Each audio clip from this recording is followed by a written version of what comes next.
The Real McCoys, starring Walter Brennan, created by Irving Pincus. Want you to meet the family known as the Real McCoys. That's Grandpappy Amos, the head of the clan. He roars like a lion, but he's gentle as a lamb. And now here's Luke, who beams with joy since he made Kate Mrs. Luke McCoy.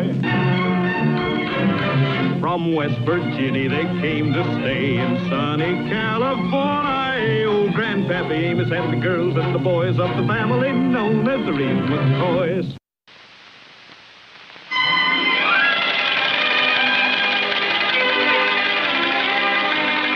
Hey, Kate, I got myself a tear here. Oh. You mind to fix it? Oh, Grandpa, that is a tear. How'd you do that? Getting off the tractor. God done newfangled machinery. Fella never ripped his britches sliding off in a mule. Grandpa. Well, them's wearing pretty thin anyway. Why don't you treat yourself to a new pair? Well, you know we can't afford no expenses now. We need every penny we can save between now and spring in order to buy the seed for planting.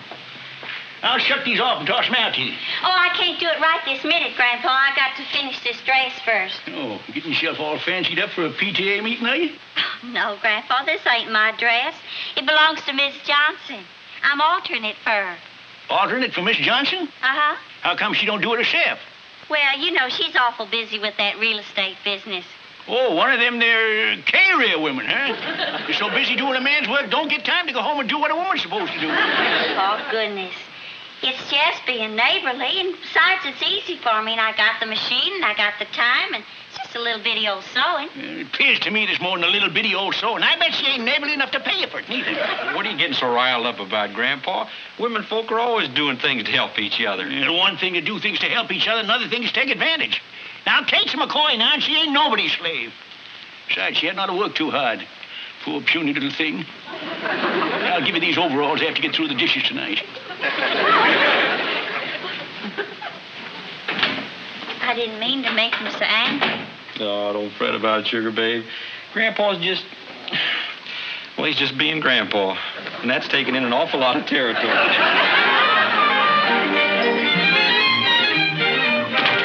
do I look? Well, I think it looks just fine, Miss Johnson. Oh, it's better than fine. You look just like Deborah Carr when she became a fallen woman. Oh, well, it turned out all right. She went back to Cary Grant in the end. Kate, I'm just thrilled. I had no idea this old dress could turn out to look so well. Why, work like this would cost me a fortune at Criswell's shop. Well, he's a professional. And has the only dressmaking shop in town. He certainly takes advantage of it. Say, Kate, you think you got time now to fix this tear? Oh, Grandpa, you know Miss Johnson. Oh, how do, Miss Johnson? Hello. Guess you won't have time to fix my overhauls until after you finish your dress, huh? Well, I have finished the dress, Grandpa. Isn't it a beautiful job, Mr. McCoy? Kate, dear, I'd like to pay you for this. Pay me? Oh, no, I couldn't. Now, you put a lot of time in on this. More than a favor calls for. I'd feel better if you take this. I wasn't figuring on charging anything. Please, Kate, I'd like it this way. You give it back. Us McCoys don't take charity from no one. But, Grandpa, Mr. McCoy, this isn't charity. Kate earned this money. She does fine work, and I'd like her to work more for me.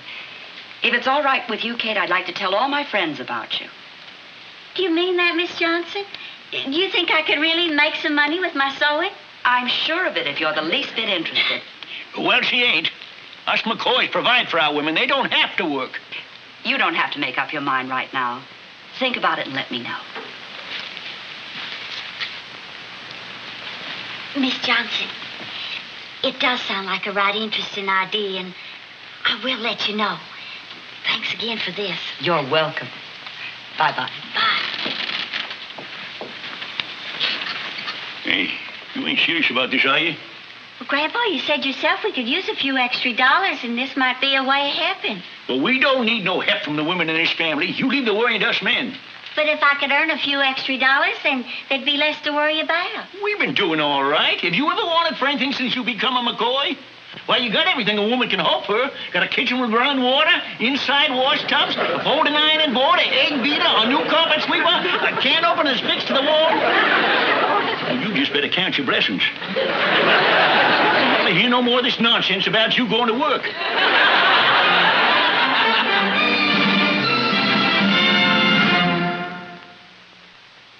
Oh, look. that's a problem. Let's get over here. We can talk. I always miss the best part. We're in terrible trouble. Well, what, Grandpa? That woman of yours is going into business. What are you talking about? Well, Miss Johnson paid her for sewing that dress, Yeah? and she kept the money. Grandpa, you was the one that said she ought to get something for it. Oh, well, now, wait a minute. This is just a beginning. She said she's going to take on more customers. Said so herself just now. Well, I'd like to cry. It's pitiful. That's what it is, just pitiful. Now, Grandpa, what's so pitiful about that? Well, you're again it, ain't you?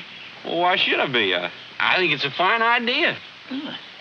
My ears must be getting plugged up. I swore I heard you say that it was a fine idea. No, Grandpa, I did say it, and I meant it. It is a fine idea. Well, I never thought I'd see the day when a McCoy let his woman go to work. Well, what's wrong with it? What's wrong with it? Why, back in West Virginia, when a woman married a McCoy, she didn't become no hired hand. She become one of the family. To share and enjoy the family life, like plowing the fields and slopping the hogs and pitching hay and shoeing the horses. We give her the love and respect that she deserved. Yeah, I know.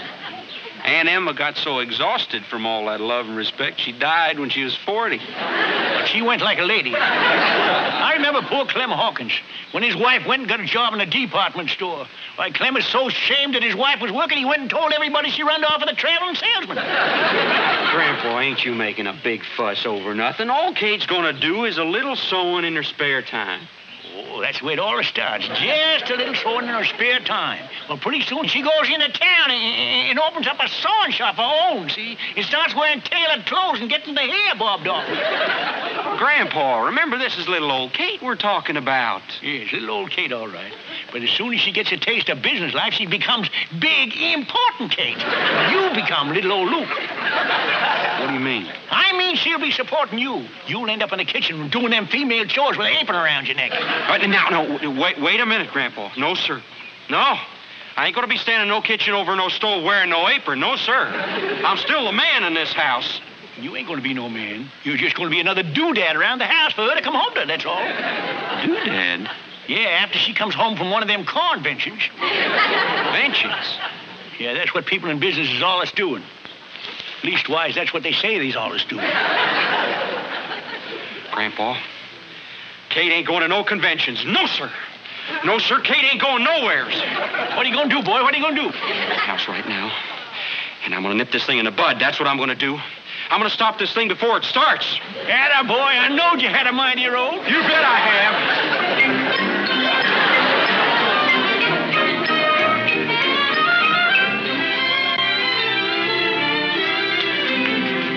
Kate, I want to talk to you.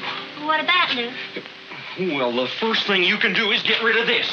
You ain't gonna put no apron on me. There ain't no doodad for you to be coming home to. What are you talking about? And something else. Your hair just looks something fierce, all bobbed off short like that. Harry. Luke, I think you better explain yourself. What is all this? Kate, you ain't going into the dressmaking business, and that's the order. Luke, I know it's you standing there, but it's Grandpa talking. It's me talking. I got a mind of my own. And if you think you're going to become one of them working wives, you just got another think coming. Yes, you have. And if you try it, I'm not going to whitewash you by telling everybody that you run off with no traveling salesman. I don't know half of what you're talking about, but I do know this. Nobody can tell me what I can do and what I can't do in that tone of voice. Well, you ain't gonna sew nobody's dresses, and you ain't gonna be a career girl, and you ain't gonna be nothing except in the wife that I married you for. Is that so? Well, you listen to this, Mr. Luke McCoy. While you're talking about things that I ain't, another thing that I ain't is I ain't gonna listen to you. What? I'm gonna go right into that phone. I'm gonna call that Miss Johnson. You know what I'm gonna tell her?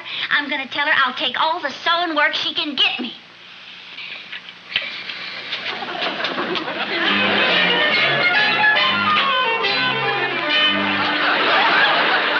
Grandpa, I'm a doodad.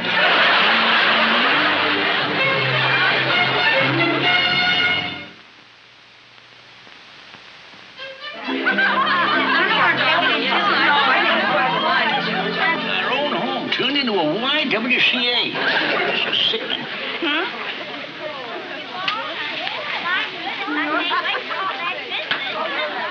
Oh, Miss Fillmore, you know my husband Luke and Grandpa? Yeah, how do? Hey, Kate. What are you putting a sack on her for? Luke, this is the most fashionable thing. It's called a chemise. See, I get a good idea, Luke. We get over 100 sacks of feed out there in the barn. We make ourselves a fortune. All you got to do is dump the feed out and sell the sacks.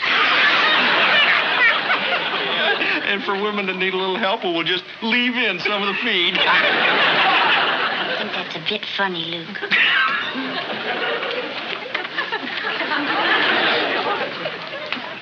Pino, what are you doing? Senor, meet my new girlfriend. You what? Sit it down in the corner, Peppino. Don't go away, Cookie Pie. Hey, which side are you on, Pepino? You know, they're all women. Oh, women are my best friends, Senor Grandpa. Now, come on. We got a lot of talking to do. We go in my room. We have a little privacy here. Oh, Grandpa, I forgot to tell you. They made yours a fitting room, too. Dang nabbit, this thing is getting out of hand. Let's go down to the hen house where we can have a meeting. Thank you, Mrs. Simpson. Sure do appreciate it. That ought to buy a lot of seed for spring planting. Hey, Kate. Here's your change, Mrs. Simpson. Kate. Oh, hush up, you women. Why don't you go and see Kate and get your tail feathers remodeled? Sit down over there, Pepino. You too, little Luke. Sit yourself right down here, Luke. Now, we got a lot of big thinking to do. Kate's had that business of her in there for a week now. We just can't stand it no more. We got to get them women out of there. How about me setting Homer loose in there? That would really clear him out. Luke, you put that frog back in your pocket where it belongs. Yeah, not so fast, not so fast. Little Luke, is Homer a good hopper? Now, wait a minute, Grandpa. Let's just think about this now and not do nothing we're going to be sorry for. Well, how can we be sorry for anything just so long as we get them women out of there? So sure we ought to get them women out of there. What? Well, Grandpa, it appears to me that Kate's doing a pretty fine job. I just got a peek in the cookie jar, and there's more money in there than we've ever seen before. Yeah, but that money's from a woman. Well, what's the difference? It's got a man's picture on it. Boy, you trying to tell me that you figure what Kate's doing is all right? Well, yeah. Yeah, I do. Doggone it, Grandpa, we need money for spring planting, and we were worried about what to do, and, well, now Kate's doing it. She ain't doing what a woman ought to be doing. Like what? Like the chores around the place. And no one can be a career woman and take care of a family, too. Oh, wait, now, just back up a little, Grandpa. Just think about this now. What have we been lacking? We been lacking anything? Well, we certainly have. We certainly have. Name one thing. Well, we've been, well, nothing yet, but... Nothing yet.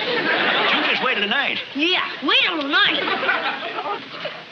What for, Grandpa? We just see what kind of a supper she serves up tonight. Well, Senor Grandpa, she always serves a good supper on Saturday nights. Yeah, but she's been so busy dressmaking today, she won't have time to do more than slap something together out of a can. Probably won't have no appetite. She's been chewing on them pins all day. Ain't you jumping the gun, Grandpa? You're picking on Kate, and we ain't even sat down to supper yet. Well, now you just wait and see. You just wait and see. You'll be blessing that can opener on the wall. If we lose that, we'll all starve to death.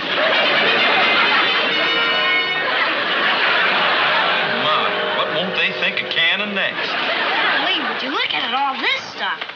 Roast turkey, baked apples, yams, whipped potatoes, chestnut dressing, cranberry sauce. You know something, Luke? Grandpa goofed. Sugar babe, this is just like a holiday. I'm celebrating my first week in business. Grandpa, would you say grace, please? Huh? Oh, yeah. Lord, we want to thank you for this food we're about to receive. And believe me, I'm just as surprised as you are.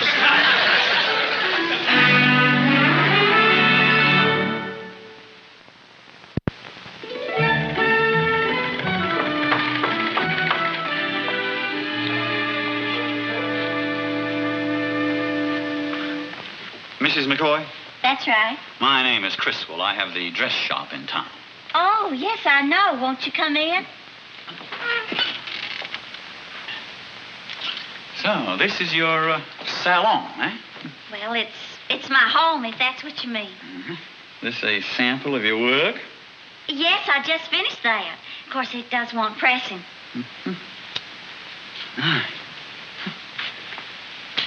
What some women won't settle for just to save a few pennies. How quaint.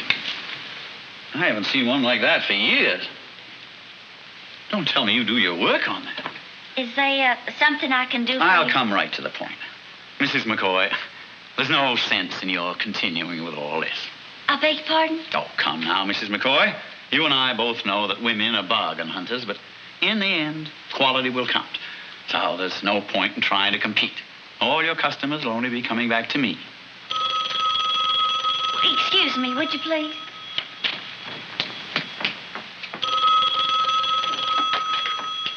Hello? Oh, hello, Mrs. Phillips. You have 3 more dresses you want me to alter? Fine. What's that? Oh, I'm so glad you was pleased. But tomorrow'll be fine. Thank you. Bye.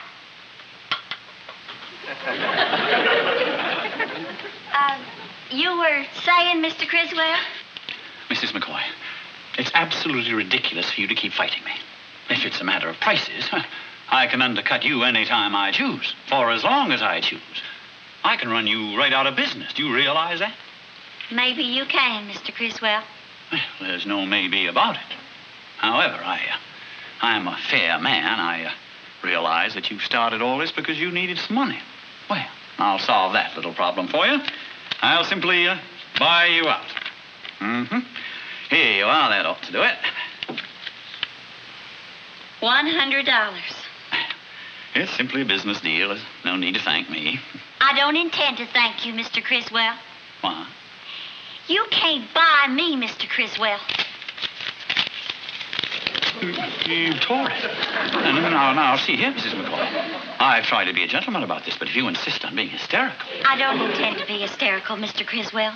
But if them ladies want to come to me with their dresses, there's no reason why I shouldn't take the work. Well, they won't be bringing it to you any longer. And do you know why? Because I'm going to ruin you. Ruin me? Oh, you think I can't? Let me enumerate, Mrs. McCoy. I was born and raised in this town. I know everyone in it. My friend Henry Brown of the dry goods store, for instance. One word from me and he'll cut off your supplies like that. And talking about business, consider what'll happen to this farm. What about the farm? Well, might be a little difficult to run with your credit cut off, mightn't it? You could do that? Yeah. My brother-in-law is president of the bank. Well,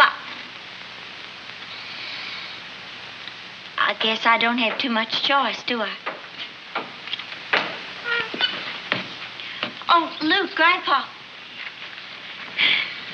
This here's Mr. Criswell. Oh, how do? I do. Well, Grandpa, I guess you'll be happy to hear you won. I'm going out of business. Going out of business? That's the best news. Why are you going out of business? Appears that's the way Mr. Criswell wants it. That's the way Mr. Criswell wants it? He says if I don't, he'll stop my supplies at the dry goods store. He'll what? And what's more, he's threatened to ruin the farm by stopping our credit. Why, you no good. Now, wait. No, let me look straight. I'm going to show you. Nothing was ever gained by violence. Now, listen here. You ain't running nobody out of business. No, see here, I'm within my rights. That woman is ruining my business. Well, maybe you ain't here. This is still a free country, and if she's taking your customers away for it, it's because she's the best goddamn dressmaker in the county. Now, see here. Now you see here. You do anything to hurt our Kate, I'm going into the altering business myself. The first thing I'm going to alter is that face of yours. I might start right now by lowering a hemline on your nose. No, don't get hysterical. Now, just wait a minute. I ain't even giving you minutes. I'm going to give you just 30 seconds to get off this property. Now get!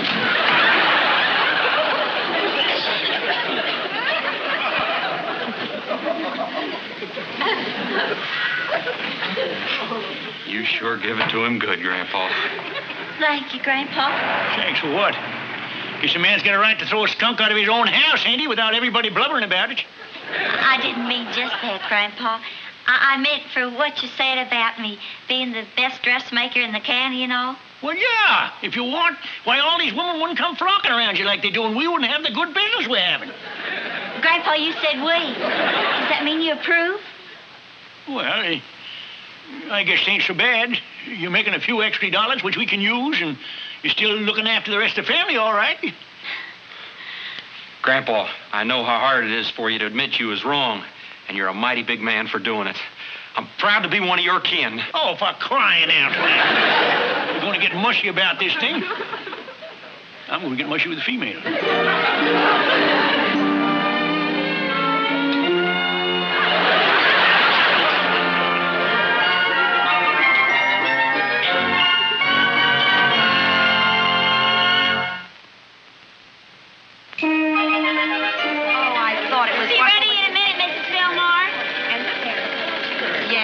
Sure, babe. Where do you want this? Oh, just put it over there, Luke.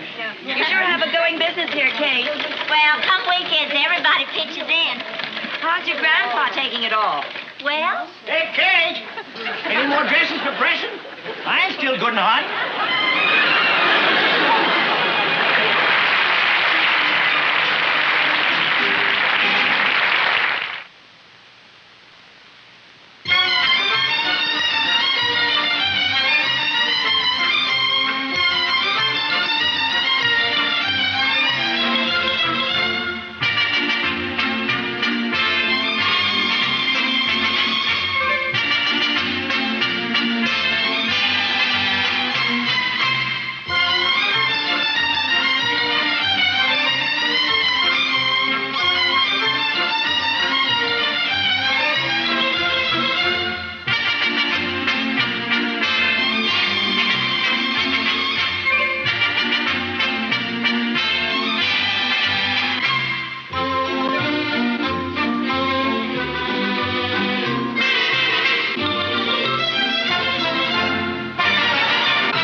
The Real McCoys, starring Walter Brennan, created by Irving Pincus. Want you to meet the family known as the Real McCoys. That's Grandpappy Amos, the head of the clan. He roars like a lion, but he's gentle as a lamb. And now here's Luke, who beams with joy since he's made Kate Mrs. Luke McCoy.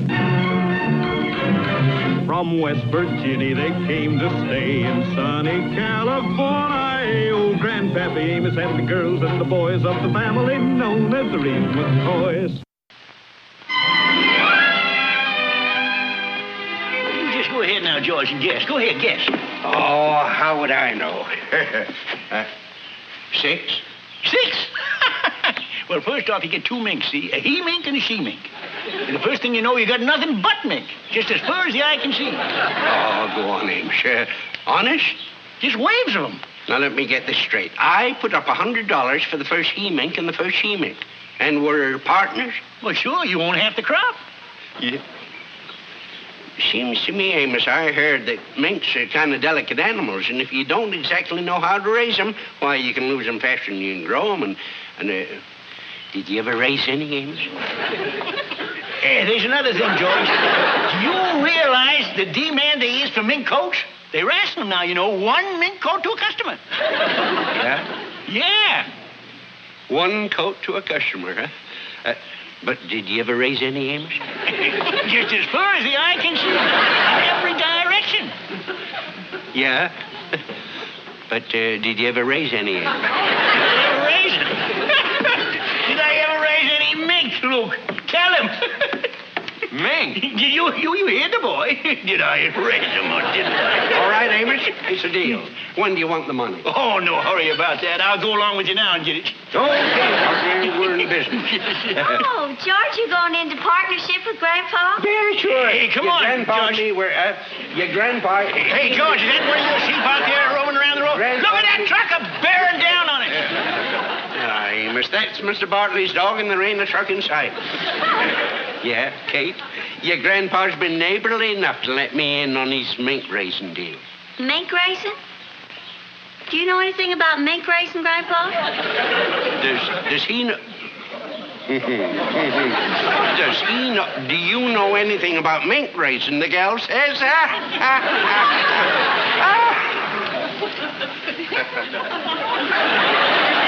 Does he know anything about mink racing? I don't know. Isn't that why Mr. Polson turned you down for that loan? Because you didn't know anything about it? They're rationing them coach systems just well. Mr. Polson, your partner in the egg business, he turned you down? Just as far as the eye can see. President of Phillips. Why, you corn-fed Benedict Arnold. Passing yourself off as a mink expert, huh? Skunks is something you know more about. Now, George, don't you go jumping to conclusions. And what's more, you never had me fooled for a minute. George, I wanted to give you a break. That's what I wanted, but you can go on now. I'll go to the bank and get the loan and swing it myself. I don't need you.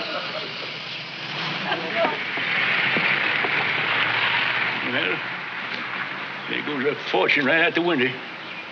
You and your female blabbering. Grandpa, I was just saying the truth. Well, what's that got to do with it? What's that got to do with it? George is your best friend, Grandpa. Well, I know that. That's why I was letting him in on the deal. Oh, Grandpa, you wasn't letting him in. You was hooking him in. You going to stand there siding with that female of yours against me, your own flesh and blood? Grandpa, it's not a matter of siding. It's a matter of what's right and what's wrong, and you was wrong. And that's why I'm defending Kate here for coming right out and saying the truth. Would you rather I'd have lied, Grandpa? Why, of course not. I don't hold the line no more than you do. Listen, you have to. Pa. Well, that wasn't what I meant to say at all. Like, there's lying and there's dealing. Dealing? Yeah. Lying is saying what ain't true, but dealing's not saying more than you gotta. Which ain't properly speaking saying what ain't true. So it ain't properly speaking lying. No. Me neither. Well, God done it. There's one thing I can't stand, and that's talking to mulish people. I'm going into the bank where they know business and where they know a good deal when they see it. And it's got faith in Amos McCoy.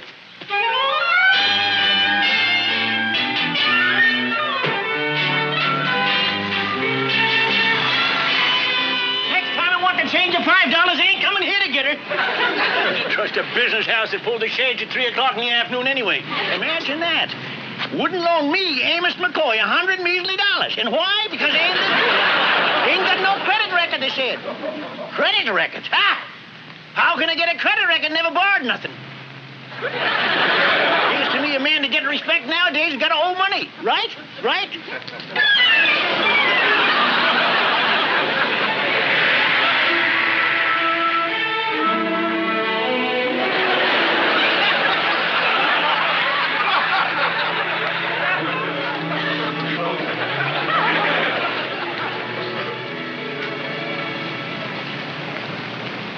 I hate to interrupt your paperwork, son, but do you mind? Wait a minute, mister. What's it say? I left my reading specs to home. It's a ticket. Don't you know any better than to park so close to a fire hydrant? Well, I parked this car 10 feet from that fire hydrant. Between then and there, some low-down coyote come up and pushed the car up. Give him the tickets. I'm sorry, mister. I've got to call him the way I see him. I didn't see anybody push your car, and I'm sure no one moved the fire hydrant. And I didn't do it, and I ain't going to pay. Don't nobody believe Amos McCoy no more? It's time I took a stand. There must be some way to make them believe me. All right, if you insist, it's your right to appear before the judge and contest the matter. Well, it's just my word against yours, ain't it? Well, naturally. I ain't lived here but 1 year, and that judge sure ain't going to be partial to me. Now, hold on. The judge is a fair and a reasonable man. Besides, you've got the right to call in character witnesses. Huh? Is there people who testify that you're the kind of man who's honest and truthful and so forth? Is that turn the trick? Well, I've seen it work before. Character witnesses, huh? Well, if that's what the judge wants, that's what he's going to get. But say, will you have that courtroom cleared? Because I'm going to bring in a whole busload of them.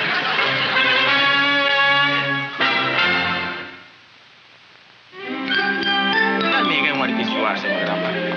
Is a honorable, truthful man whose word is bond. Oh, yeah. Your Honor, Senor McCoy is... Oh, God darn it, Peppino. Why in tarnation can't you remember just a few words? Well, maybe it is because every time I start to tell the judge how honest and true you speak, I am thinking when you told me how your mule she won the Kentucky Derby. Chase it out of your mind. Chase it out! Is it out? All right, try it again. Your Honor, Senor McCoys. Your Honor. Oof, and she's gone. Well, what happened now? Well, this time I'm thinking when you told me you don't have the money for my salary because a pocket pick picked your pocket. What he did? In church? Oh, for crying out loud.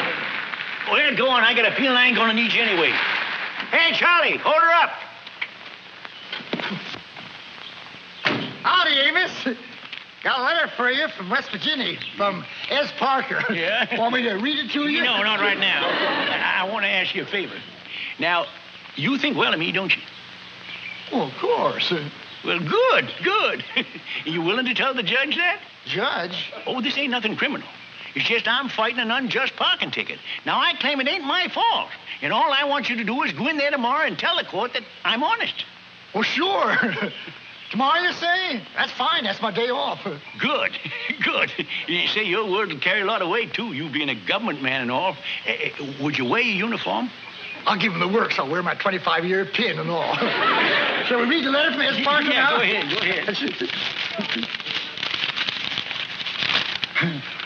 Dear Amos, thanks for your letter. Tell Hassie her writing is getting real good now. I'm happy to hear you are doing so well out there in California. Who'd have ever thought that in such a short time you'd be living in a great big 2-story mansion?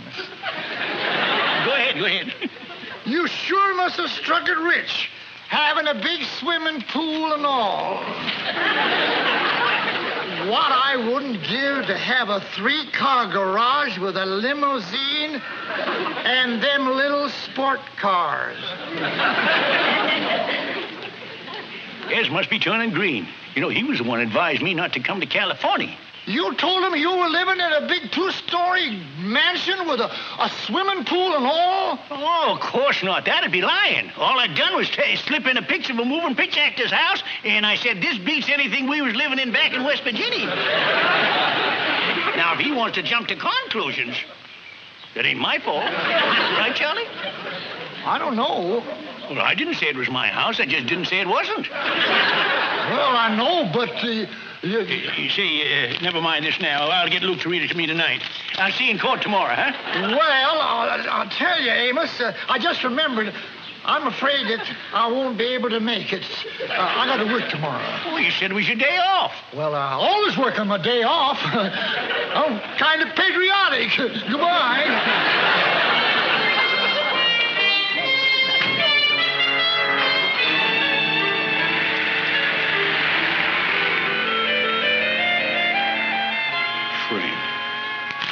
I hope all your stamps come loose.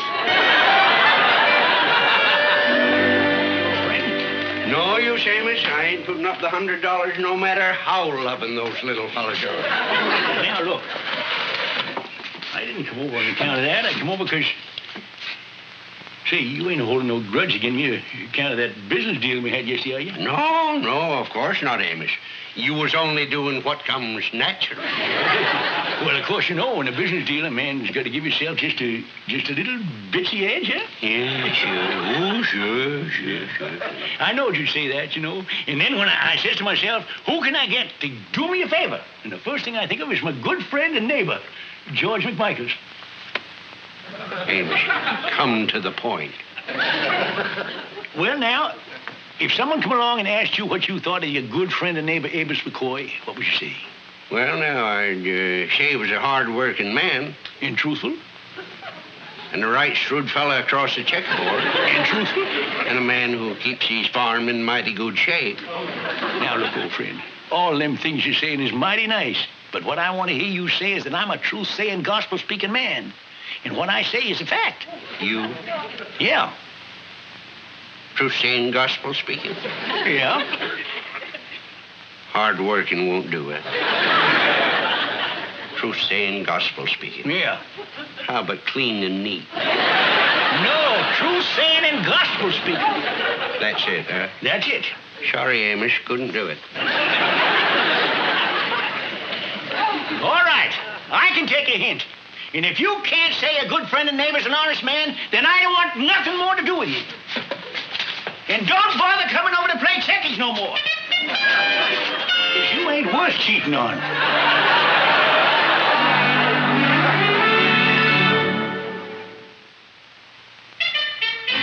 So that's why I gathered us here, see? Now, the honor of the McCoys is at stake. And we got to go down to the courthouse and testify that I'm an honest, upstanding, truth-telling citizen. Now, is there any questions? Yeah, well, there's just one, Grandpa. You see, we're your kinfolk, and wouldn't it carry more weight if you was to get somebody else outside the family to speak up for you? I'm glad you asked that question, son. You know, I thought about getting some folks I know, and it suddenly dawned on me what a terrible thing I was doing by not allowing my own family to get in there and have the honor and the pleasure of doing this. Well, which one of you wants to talk in court?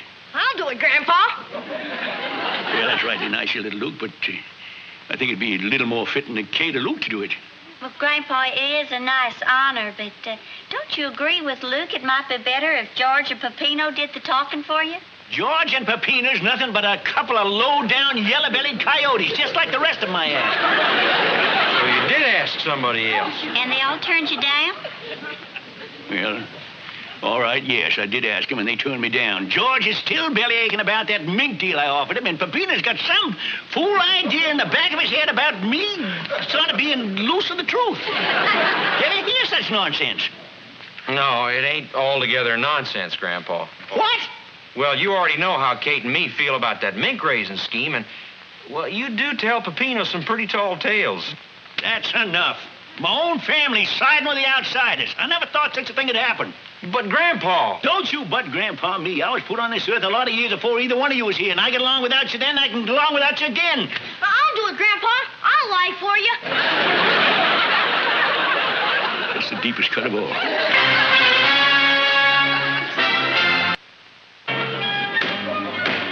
$5. Next case. Amos McCoy. Section 44D, parking less than 6 feet from fire hydrant. Guilty or not guilty? Not guilty. $3. Not guilty? You're down tootin', Your Honor. I see. May I see those papers, please? Well, Mr. McCoy, according to the arresting officer, he found your car parked within 2 feet of the fire hydrant. Well, that might have been where he found it, but that wasn't where I left it. Some yellow-bellied coyote must have come along and pushed it up there. Yes, of course. You have proof of that, Mr. McCoy? Yep. All right, let's have it. I didn't do it. Well, that's it. You mean that's your proof? You have no corroborating witnesses? Would them be the kindest for me or against me? 4. Yeah, I thought that's what you said.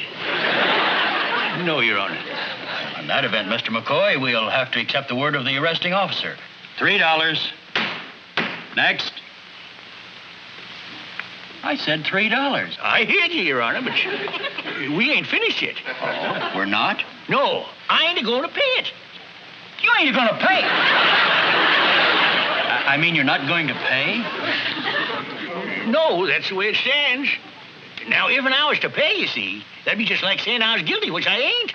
Look, Mr. McCoy, if you could come up with just one corroborating witness, just one that would vouch for you or for your testimony in any way, I'd be happy to dismiss this case. But if you can't, and you still refuse to pay your fine, you leave me no alternative but to sentence you to the workhouse. Now, Mr. McCoy, do you have that one witness? Well, do you? Bring on your rock pile, Your Honor. I object, Your Honor. I'm his witness, and I'm darn proud to be one. Well, thanks, good friend. Wait, stop. Hold everything. Peppino, the witness, is here. Your Honor, Senor Grandpa here, she's a man... Now, hold on a second, Peppino. I was here first. I am knowing him longer.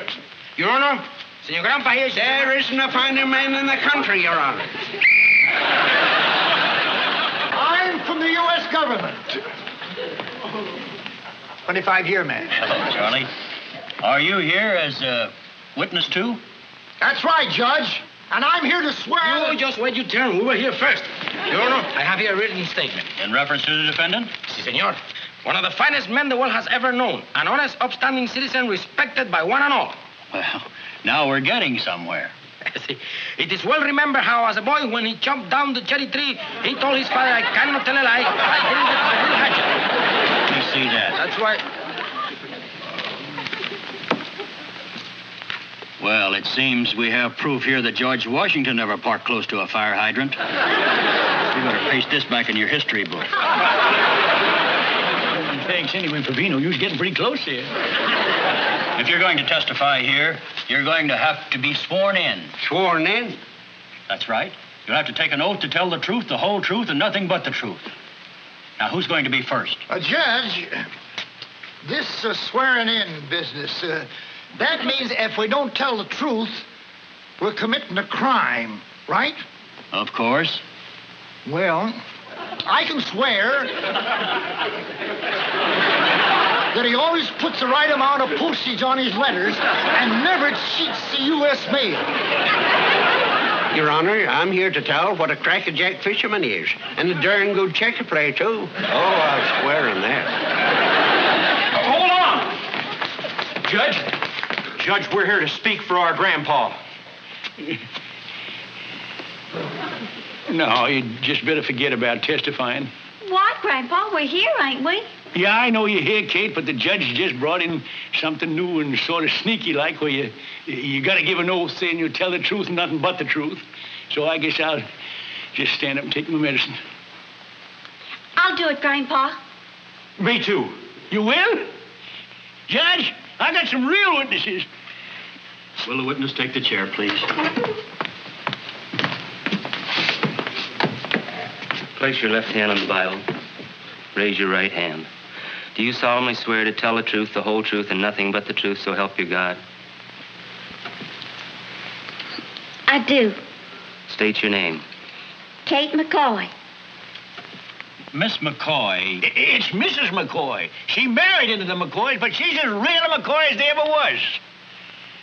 Mrs. McCoy, we can dispose of this case with one question. Are you prepared to state that, to the best of your knowledge, Amos McCoy is a truthful man? No, Kate, don't say it. I'll answer that question, Your Honor. No, I ain't a truthful man. Mr. McCoy. And I'll take oath on that. I'm rightly obliged to Kate and Luke and all my good friends and neighbors that tried to stand up for me. It's like I said, Judge. I did not park that car near the fire hydrant. But I ain't got no right to be believed.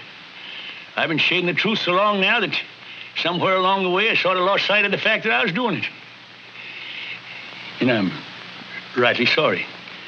Mr. McCoy, I let this case run far beyond what its subject matter warranted, because obviously it was important to you. Very important. Yet you wouldn't sit by and allow your granddaughter to perjure herself in your behalf. That was the action of a man of principle, of integrity, of honor. In the final analysis, Mr. McCoy, you were your own best witness. I believe you. Case dismissed.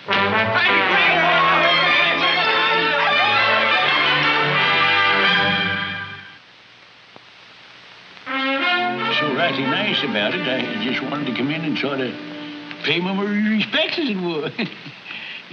Now, Your Honor, did you really mean what you said when you said I was a man of principle, integrity, and honor, and that you had faith in me and you trusted me? Oh, absolutely, Mr. McCoy. I certainly did. Well, that's rightly nice of you to say that. Now, Judge, picture, if you can, a farm full of mink. Mink, just as good.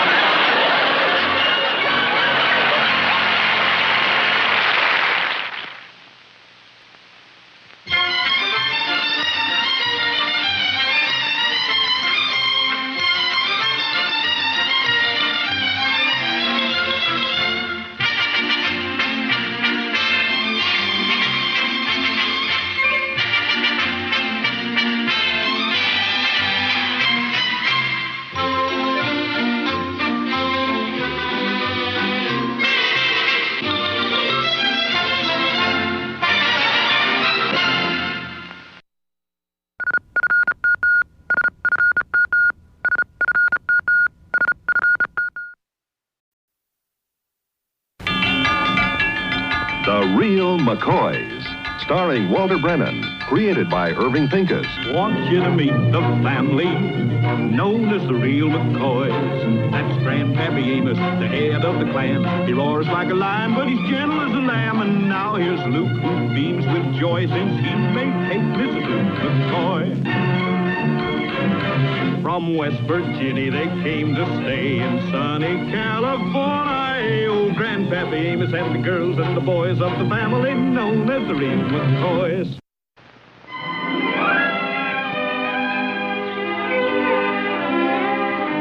Hey, Grandpa, you better close up the stand, call it a day. It's almost time for supper anyway. Yeah, well. Hold on a minute. Looks like I got a customer coming. Yeah. It looks like one of them foreign cars. Yeah, and by the sound of it, see, you having a mighty trouble, ain't he?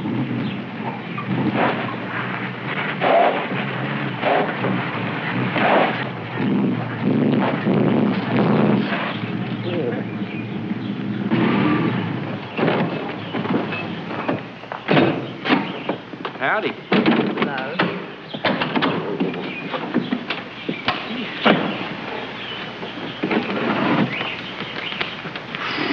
Them foreigners sure put together a fancy engine, don't they? It looks to me like that round thing's got a crack in it. That's right, a $10,000 car with a dime store motor.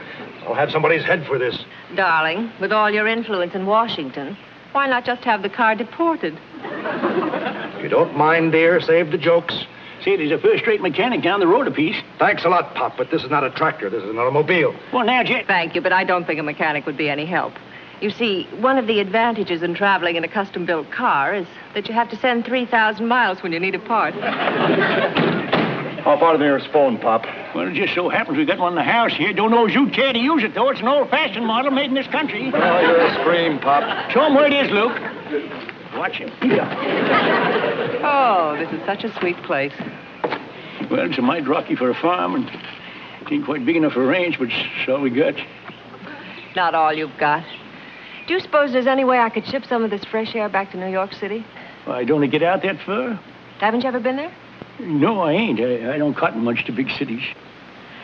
Say, I just realized I'm thirsty. Would you sell a city dweller a glass of cider? Oh, you don't want to drink that stuff, ma'am, but if you come in the house, I'll treat you to a glass of my private stock. That's the best offer I've had all day. Say, you know, it's just a crying shame that husband of yours ain't got as nice taste in automobiles as he has in women folk. Well, thanks. I like you, too. Thank you, ma'am. I want that distributor out here as fast as you can get it.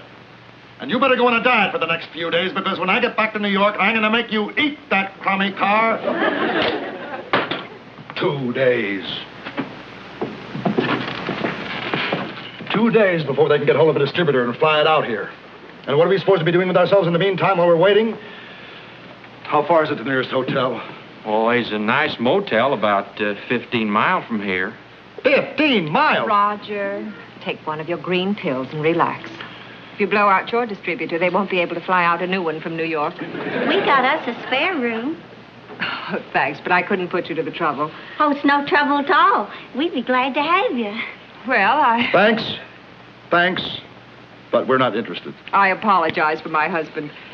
And if his bad manners haven't made you change your mind, we'd like to stay. Is the offer still good? Oh, it sure is, Miss Brewster. Wonderful. We'll get our things out of the car. I'll get that spare room ready right now. Supper's ready.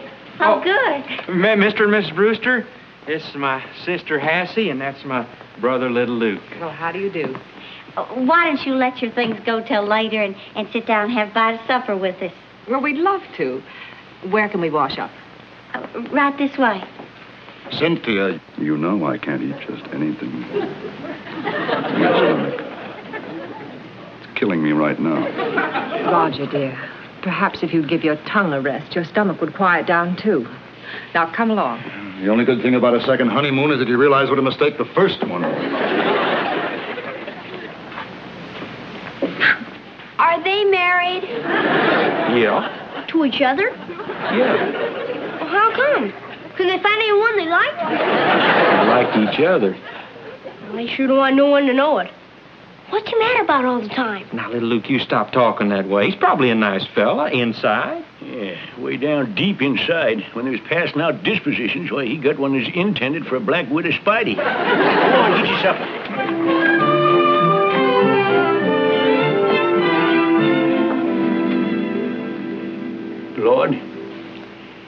thank you kindly for blessing this food and us that eats it.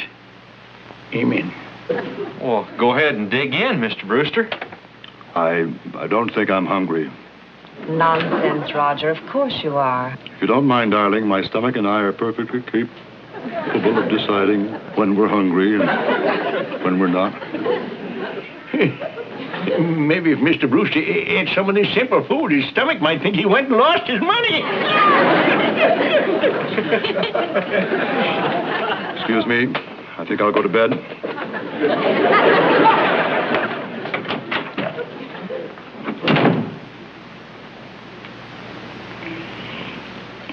I was only fooling. I didn't mean to upset him. It's not your fault, Mr. McCoy. My husband's disposition has been 20 years in the making. Well, what seems to be his trouble, if you don't mind my asking? I'll bet it's them pills putting all them colors in his stomach all at once. It's bound to kick up a ruckus. No, it's money. Money? When Roger and I were first married, we used to enjoy life. Making money was only one of the things he got a kick out of. Somewhere along the line, it became the only thing. Well, we're not going to let my troubles spoil this wonderful dinner.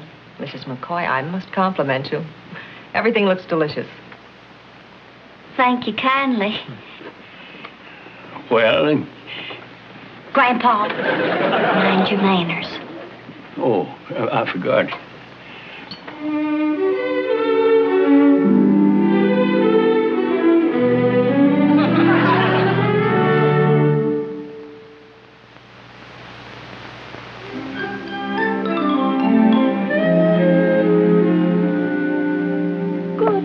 Roger? What's good about it? Oh, come on now. You slept better last night than you have in years. I did not. Oh, you did too. I never closed my eyes. How was the fried chicken? What fried chicken? Wasn't that what you sneaked out to the kitchen for at 2 o'clock this morning? Well, I had to eat something. Darling, you're the biggest phony in the world. But I still love you. But just because I'm making the best of a bad situation doesn't mean that I'm enjoying it. Oh, I know, dear. You're miserable, aren't you? That's why you look so relaxed and peaceful. And that's why you're smoking a cigar with such a big smile a minute ago. I was smiling at a great idea that hit me this morning. Oh? Cynthia, for an investment of $50,000, you could turn this place into a motel. Double your investment in no time. There's no competition for 15 miles. I'm going to speak to the McCoys about buying it. Wouldn't surprise me if they laughed at the idea. Nobody laughs at money, including the McCoys. The McCoys might laugh at it, because they have something much more valuable. I thought you were too smart to be taken in by a bunch of phonies. The McCoys? Certainly. You drop a $50 bill among them, and they'll kill each other for it. I'll prove it to you. You think they won't sell out? Huh? All right. You just watch.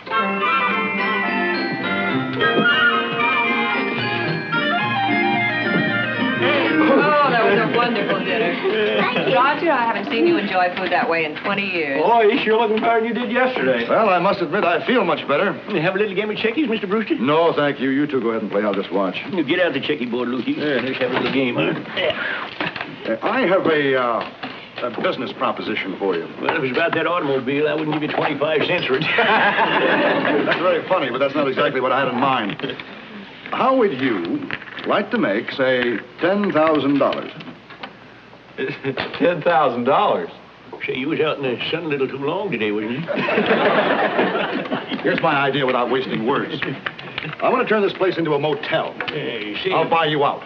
Let's get back that automobile. I'll give you 15 cents for it. I never joke about money. You just don't understand farmers, Mr. Brewster. Now, when my brother Ben started this place, he started from the bottom up. All he had was the dirt and a heart full of hope. And everything he added to that dirt gave him a lug box full of happiness you couldn't buy for $1 million. And when old Ben passed on, bless his sweat and dirty hands, he willed all that happiness to us. And we aim to hang on to it. That's a very impressive speech, Mr. McCoy. But only a fool would turn down $15,000 for this place. Well, maybe we are fools, but we're happy ones. Come on, Luke, forget that checky game now. We've got some things to do before we turn in.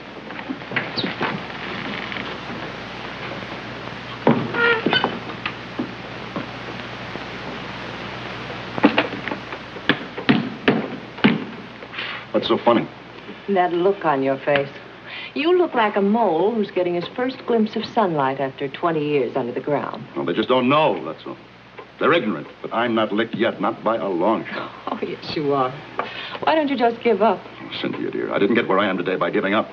Those precious McCoys of yours don't have any respect for money because they never had any. They don't believe me because they don't like me. So?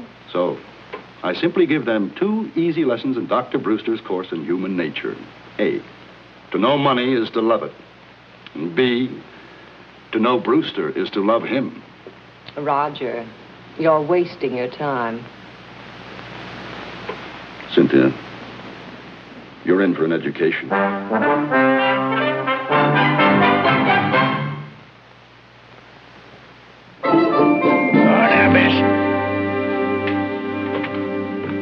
Good morning.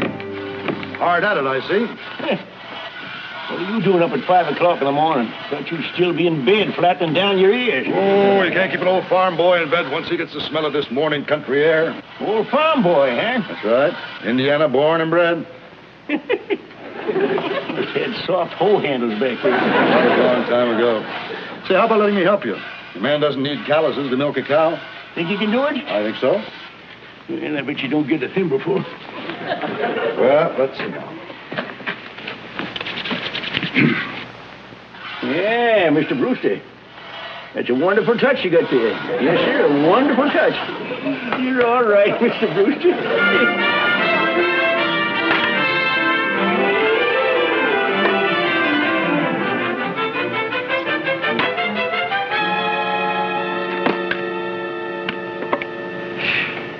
Take it easy, Luke. The way you're swinging that axe should be worn out before noon. Look here, Brewster. Don't be telling me how to swing one of these things. Been chopping wood since I was 5. And I got the split toes to prove it, too. I'm trying to make things easier for you. Wait a minute. Let me show you. Well, now, wait a minute here, Brewster. No, you ain't going to be lifting the lid on one of them pillboxes, you know.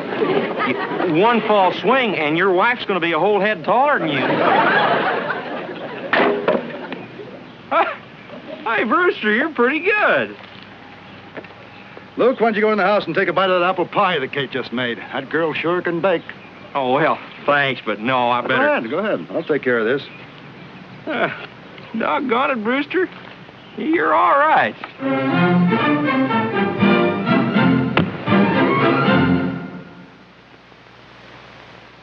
look what I caught! My, what a beautiful catch. Well, I couldn't even have gone fishing if it weren't for Mr. Brewster fixing my line. You all done with your chores early? Oh, sure. With Roger helping us, there's no trouble at all. He sure knows farming. Yeah, we sure done us a lick of work. Say, that husband of yours, why, he's like one of them human dynamites.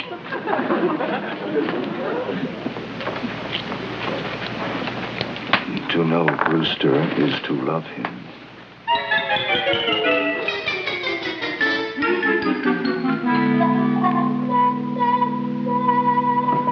What's going on here? Well, darling, I just bought a few presents to show my appreciation to the McCoys. What's that? Oh, that's for you.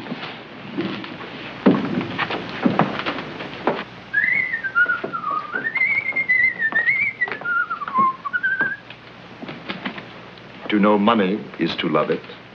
If you think you can corrupt the McCoys with a few shiny gadgets, you're out of your mind.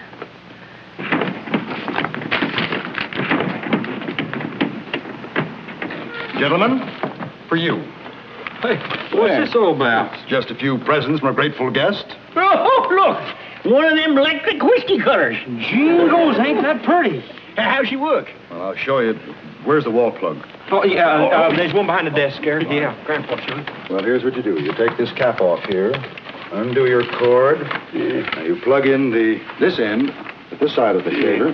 This end you put in the wall. Now, like that. There you are. Now, you go shave with it. No, you go ahead. Oh, it won't bite you. It sure sounds like it wants to, don't it? Hey, Luke. Let's take this up to McMichael's and try it out in one of the sheep, huh? Don't be afraid of it, Grandpa. Go on, try it. Go on. Go on. Go on.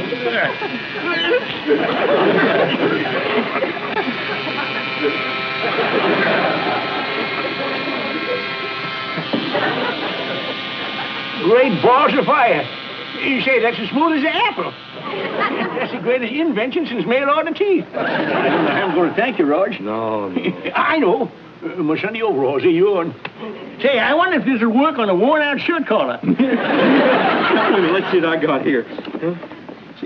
Oh, look at that, huh? Oh, it's a camera. That's the finest money can buy, Luke. And there's a very, very special lens on this one, too. See? Now, to take a picture, this is the trigger. You push down there, and you look through this little window to find your image. Right like that, you see? Yeah. Well, now, you take a picture of Grandpa. Oh, yeah. It's all loaded. Yeah? I push on this, now look, see that little hole right there. There we go. Now, come on, Grandpa. I'm going to take a picture now. Now, you pose for me, huh? Now, come on, Grandpa. Smile. I got it. What place goes down the porch? It's yours. Mine. That's right. It's a present. Oh, boy. Oh, Hassie, that package over there on the table is for you. It's a record player. Jay. Hassie, Luke. Thank you kindly. Thank you. You're welcome.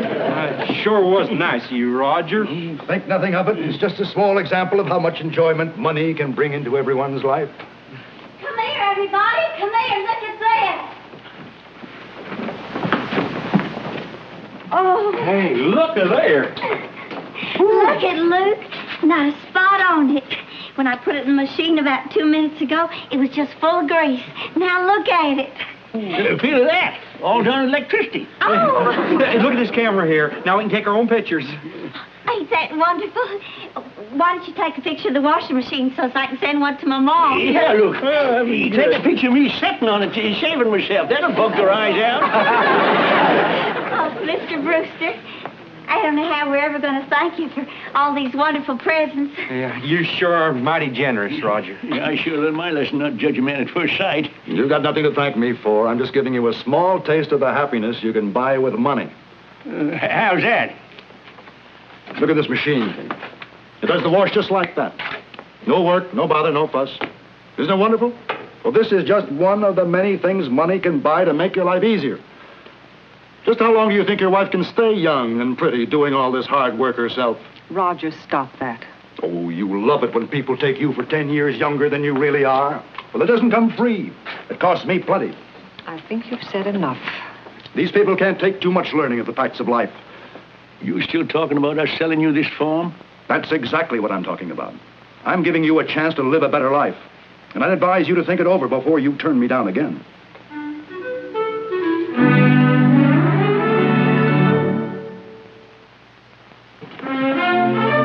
Well, shall we talk about the sale? Nope. We still ain't interested in selling. Not for a long time. If ever. Are you kidding? There's a lot of truth in all you said, Mr. Brewster. Washing machine and all them luxuries is fine, even you don't have to pay too much to get them. Yeah, we ain't got much money, but we got us a happy home. And as for my Kate staying young, my grandma always said a loving man was worth any beauty shop. And fellas were still whistling at her until the day she died. Yeah.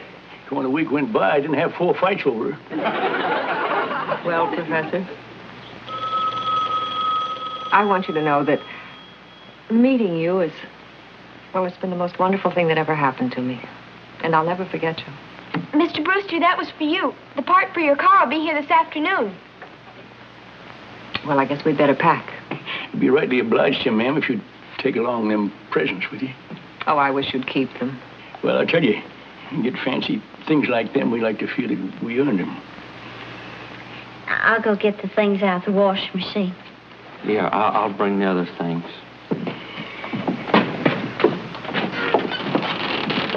You know, you sure fooled me. Working with us hand in hand around the place like you done, why, I'd have bet next year's alfalfa crop again a jumping frog with a busted hind leg that you was really enjoying yourself. You sure fooled me.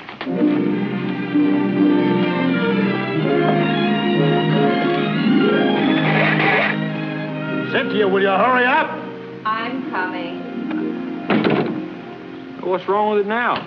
It was all right when the mechanic left this morning. It's one of them foreign cars. Don't like it here in this country. Will you hold this, please? Well, didn't he put the distributor in right? Well, sure he did, but the rotor's missing. Oh, how stupid can a mechanic be? Let me use your phone again. Yeah, sure. Go ahead. I'd like to ram that car right down their throat. The rotor's missing. Just He's madder than a fox in a briar patch. No, he ain't mad at all. He's not. That husband of yours is going to be all right. I wasn't wrong about him after all. What are you talking about? There's something wrong about this. Well, what is it? That's the rotor off in the engine. Fell out of his pocket when I dropped the coat. Oh, I left the phone number in the jacket. You know, it's going to take a few days before they can get that part to me. I don't know. It's just hopeless. I don't know what to do. If you'd like to stay here, the room's still yours. Well, no. We wouldn't want to put you people to all that. How about it, darling? I think it would be very nice. Well, come on, let's go on in the house then. Come on, Rog. Just a minute, Bub. You know, we ain't running no girl-done motel here, you know. If you want to stay around here, you got to work for your keep. There's haying to do and milking to do and... And wood to be chopped, don't forget that. Oh, Amos, where did you hang those new overalls? You get an old pair. I ain't going to have no hired hand dressing better than the boss. Say, Rog, maybe you can use that.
The Real McCoys, starring Walter Brennan, created by Irving Pincus. Want you to meet the family known as the Real McCoys. That's Grandpappy Amos, the head of the clan. He roars like a lion, but he's gentle as a lamb. And now here's Luke, who beams with joy since he may take Mrs. Luke McCoy.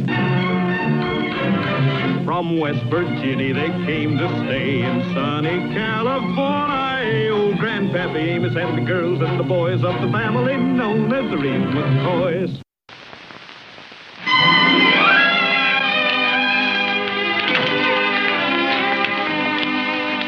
Well, there you are, Luke. You got the checky board all set up. Hassie's in the kitchen making some popcorn for refreshments. And say, you're kind of gussied up for Saturday night to home, ain't you? Yeah, well, we ain't staying home, Grandpa. We're going out to the movies. Oh, you don't need to go to no movies. Here, let me show you. Come here. See what I found today? Stereoptic, and you can stay home and look at these and have a lot of fun. Wouldn't cost nothing either. But you see, Grandpa, we've already planned it. The Wilsons is coming by to pick us up in a minute. Well, if that's what we're doing, that's what we're doing. I'll just go get my tie and my hat and coat and be back in a second. But, Grandpa! I was just going to tell him that it's only us and the Wilsons that's going. But, Luke, you can't just come right out and tell the man we don't want him. We want to be alone with our friends. How else is he going to know? Grandpa, don't you think somebody ought to stay home with little Luke? See, I almost forgot about that. Hassie! Hass! Yes, Grandpa? Say, you don't mind keeping your eye on little Luke while we all go to the movies, do you? Oh, no, Grandpa. I was going to stay home tonight anyway. Thanks a lot. Good old dependable Hassie. What picture are you going to go see? It's called Murder at Midnight, honey. Oh, that's great. And it's got a real super ending. You'll never guess who did it. It turns out to be the... Hassie! I'm sorry. Hassie, if you're going to mind little Luke, you better go check on him. Oh, well, couldn't I just tell you a little bit about the beginning? It starts out with... Hassie, out. Oh, here they come, Well, evening, McCoy. Hi. Evening. So you got your heart set on going to movies, have you? Well, that's what we plan to do, yeah. Well, I guess I'm outvoted. Movies it is, then. Yeah, Grandpa's going with us. Ain't that nice? Well, if we're going to go, we might as well get going. Oh, wait a minute. As long as we got it, no need to let them go to waste. You know what they get at the movie house for this? 15 cents for little bitty sacks and nickel extra for a squirt of butter. Well, I guess they gotta do something to pay for them gold buttons on the ushers, huh? Well, let's be on our way. Oh, excuse me.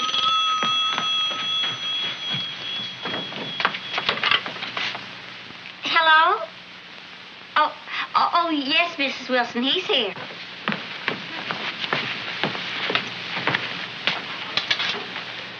Hello, Mother. Anything wrong? You can't find your green pills? Well, I put them on the end table just before we left, remember? Mother, we were just leaving. No, Mother, we won't stay out too late. Yes, Mother. All right, Mother. Goodbye, Mother.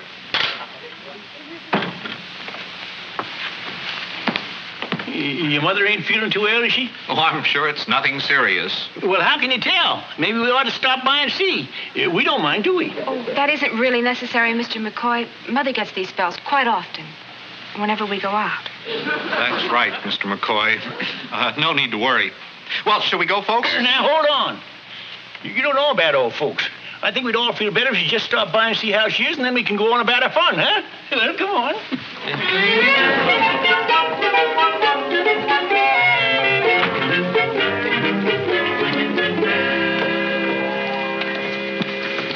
You all right, Mother? Oh, I'm fine, dear, fine. It's just that fluttering again. Well, can I get you anything, Mother? Mother, this is Kate and Luke's grandfather, Mr. McCoy. Oh, how do you do? Howdy, ma'am. You care for some popcorn? No, I can't eat anything salty. I have to be very careful of my diet. I'm sorry you're ailing like you are. You know, it's a crying shame this woman here all by herself. She should have company, sort of perk her up. Grandpa, you're absolutely right. She does need company. Oh, yeah, there ain't no better company than Grandpa. That's right, if I do say it myself. So if you feel up to it, ma'am, we'd like to have you go along to the movie with us and be my date. Oh, you want me to go with you? Why, sure. Oh. There ain't nothing make you feel no better than seeing a good movie.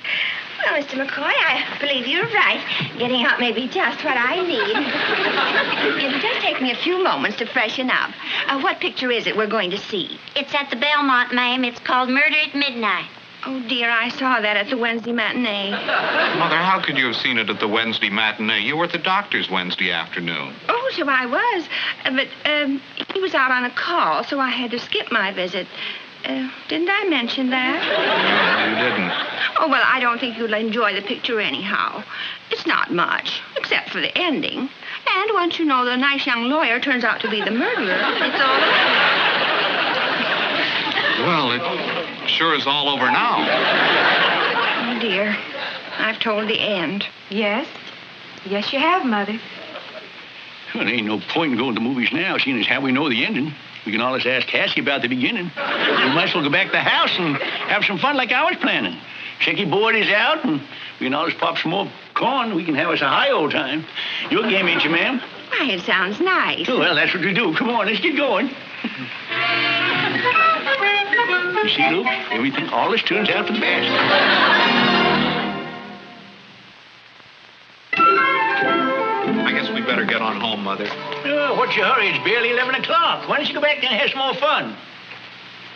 Well, Mary and I are pretty tired. These young'uns can't take it like we can, Miss Wilson. Well, we'll be getting together another one of these nights, all six of us. We'll have us a time. And let me walk you to your car. Oh, thank you. Night, Miss Wilson. Good night. Night. Well, thanks a lot for dropping by. Thanks for having us. Wish we would have had a little more fun. Well, what are you going to do? Maybe sometime when there's a movie where we don't know the end, and let's go see it, huh? Yeah, let's. Well, good night, Kate. Good night. Night. Night. Night. See you soon, huh? Yeah. Good night. Night. Night. You drive careful now.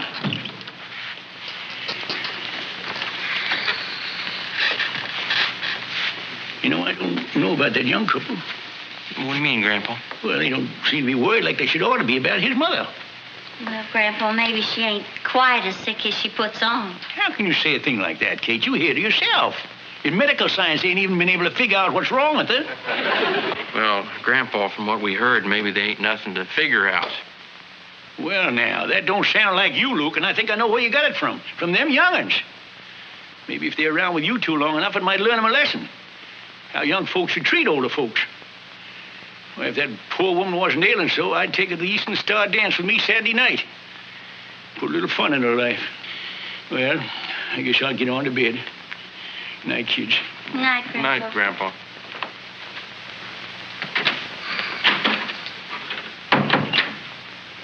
Sugar Babe, did you hear that?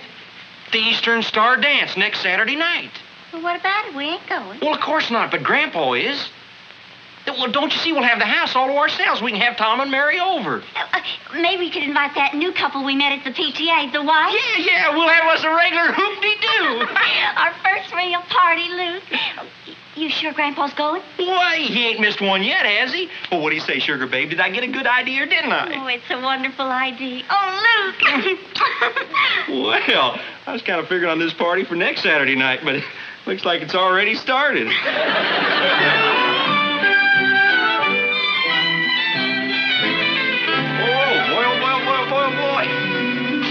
You stop that.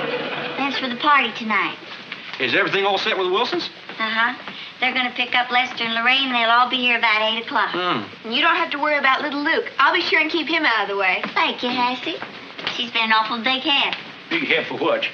Oh, hi, Grandpa. I'm going to put some of this stuff aside so you can have a little something when you come home tonight. Come home from where? Well, from the Eastern Star dance, of course.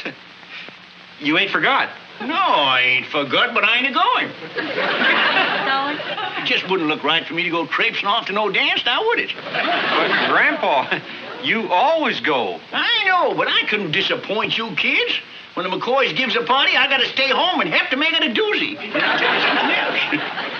I get all the holes blowed out in my sweet potato, and she's all clear and ready to go.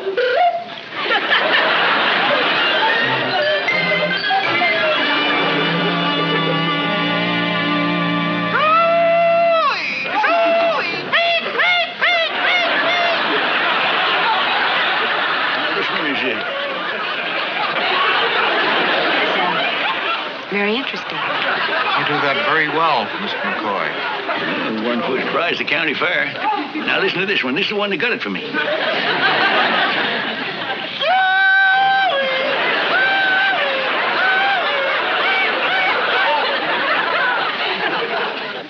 That don't bring him. He don't deserve to be brung.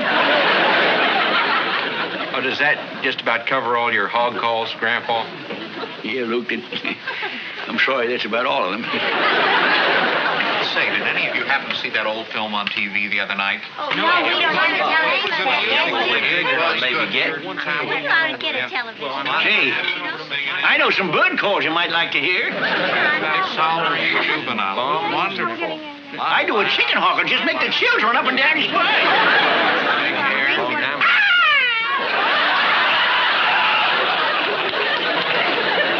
Chicken hawk. Very good. That was a dandy, Grandpa. Oh, Tom, what was that you was telling us about the picture you saw? Well, the other You night... say, if you all like pictures, I get some dillies. You just hold it just a minute now. I got my own stereoptic. Greatest invention ever made. It brings the pictures out bright and clear. You just feast your eyes on that. Pikes Peak. Or make you feel like you could just reach out and touch the snow. Go ahead, pass it along so the rest of the folks can enjoy it.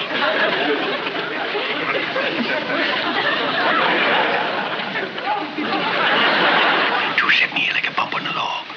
I can't keep the party going all by myself. You're sure making a good try at it, Grandpa. It's all right, son. You don't need to thank me. I get a lot more of them. Oh, here's one. This one is just for the fellas. It's Venus D. Milo. I never bring this out until after the kids has gone to bed.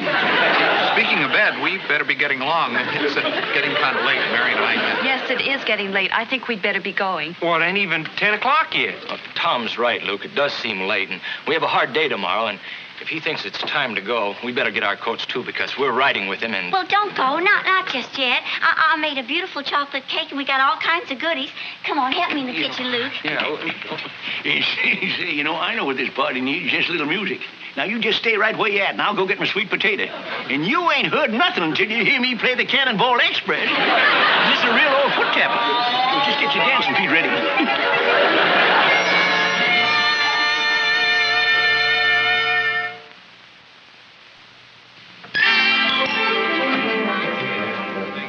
Cake, knife, sugar, babe. Kate, are you upset? Oh, I can't help it, Luke. What are we going to do about Grandpa? He's taken over the whole party. Why couldn't he have just gone to that Eastern Star dance like he said he was going to do? It wasn't so bad, him showing his stereopticon. I didn't even mind his hog calling. I don't even realize what he's doing. Taking over our evening last Saturday night, and now he's doing it again on our very first party. I guess we just may as well give up having a social life of our own. We better get this stuff in there before our company runs out on it. Yeah. God, my young'uns is going to set example for them Wilsons. Well, you're going to be bothered no more by Amos McCoy. Let somebody else keep the party going for him. You're going to get no more fun out of me. Hardly worth the bother to fill it. Grandpa, where are you going? I'm going out. But Grandpa... Stand aside. Never mind, I'll get it.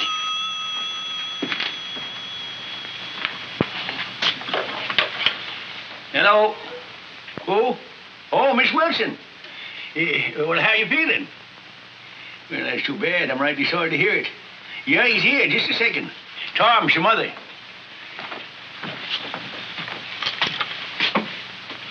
Yes, Mother. Mother, it's only 10 o'clock. Well, we'll be home in a couple of hours. Yeah.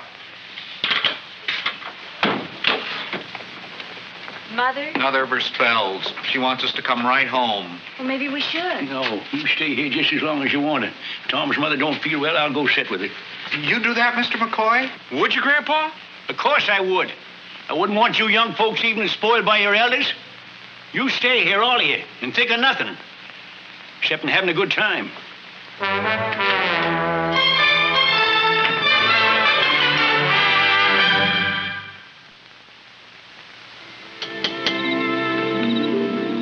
hope she ain't too sick to answer the door.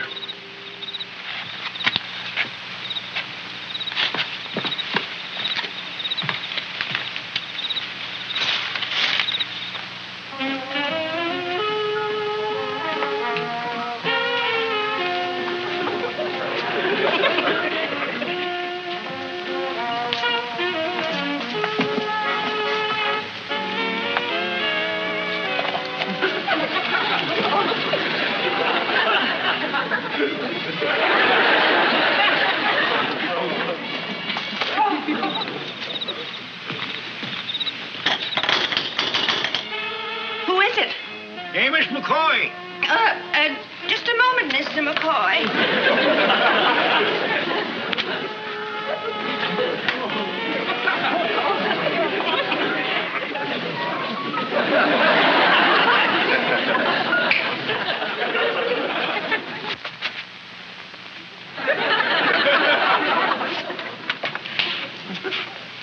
I'm sorry to keep you waiting, Mr. McCoy. I was resting. Feeling pretty low, are you? Yes, another of my spells. Where's Tom and Mary? Oh, they was having such a good time at the party. I said I'd come over here and see that you was all right. Oh, how very kind of you. Please understand, Mr. McCoy, I just hate to bother the children, especially when they're having their good times. But when you're a sick woman, you can't help getting frightened when you're left all alone and feeling so weak. Yeah. Well, is there anything I could get you, like maybe some more ginger ale? Tom must have left that. Oh, that's right. You can't take nothing sweet. Not any of the things I enjoy. Well, some nice pictures here. A lot of fine books, too, I see. Fat ones and skinny ones and red ones and green ones.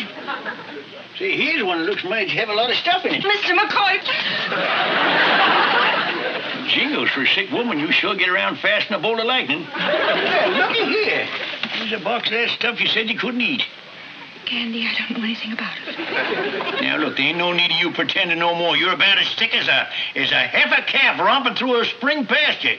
You don't need me. You don't need nobody. Mr. McCoy, wait. Do you know what it is to be lonely? Back home in Wisconsin, I had my own friends and things to do. Now, since we moved out here, all I have is the children. And I don't really have them. I tried to hold on to... This seemed the only way. I'm ashamed. Miss Wilson, it's a funny thing about raising children. When they shake their little hands loose from you and take the first step, how proud you are of them. So proud you could bust. Then they get growed up and you make a turnabout. You grab a hold of their hands and you don't want to turn them loose, butting into their lives, even if you ain't welcome. And then you...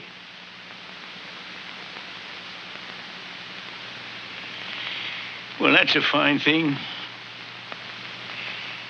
Here I'm blaming you for something I've been doing all along and never knowed I was doing it. Miss Wilson, don't you think it'd be a grand idea if we both learned to walk by ourselves?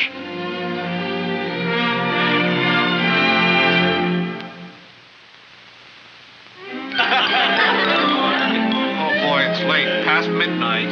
Tom, don't you think you better call your mother, dear? Yeah. Well, shucks, Grandpa's with her. Yeah, but I better call her just the same.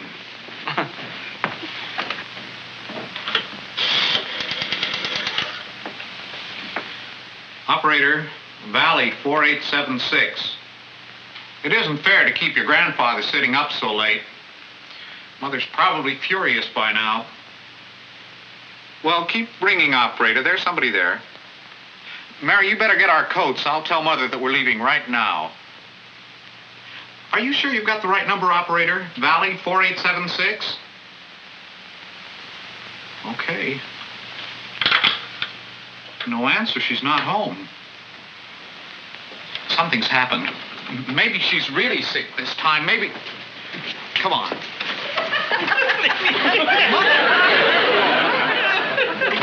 I've been calling you. I've been worried. Where have you been? Oh, we was at the Eastern Star dance. That's where we been, cutting the rug. Leastwise, Mamie was. I never got much of a chance after them fellas started cutting in. Mother, you've been dancing? Dancing? Why, she danced anything they played. Polkas, two-steps. Where'd you learn all them steps, baby? Oh, back home in Sheboygan, I guess. Sheboygan. That's what counts for living in a big city. See, there's another thing I want to tell you.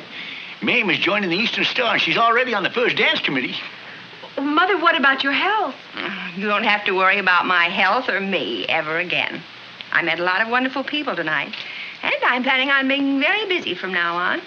Amos, I wonder if I could have a glass of that punch. You're coming right up. Mother, I'm very happy about this, but I'm kind of surprised. I've never known you to take to anything new so fast. Takes the thing so fast? Why, she picks up things just like that. Show him what I learned you tonight. Oh, Amos, I couldn't. Oh, come on, you can. You doing real good for a beginner. Come on, do it. No, I don't even. Come on, Mame. Well, all right. Suey, suey, suey.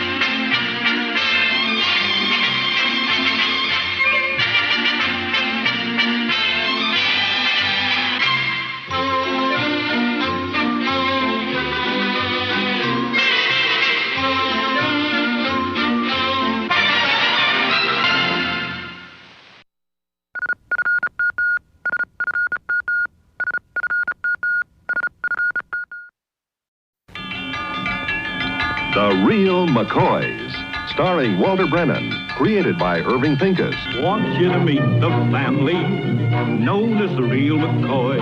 That's Grandpappy Amos, the head of the clan. He roars like a lion, but he's gentle as a lamb. And now here's Luke, who beams with joy since he made Kate Mrs. Luke McCoy.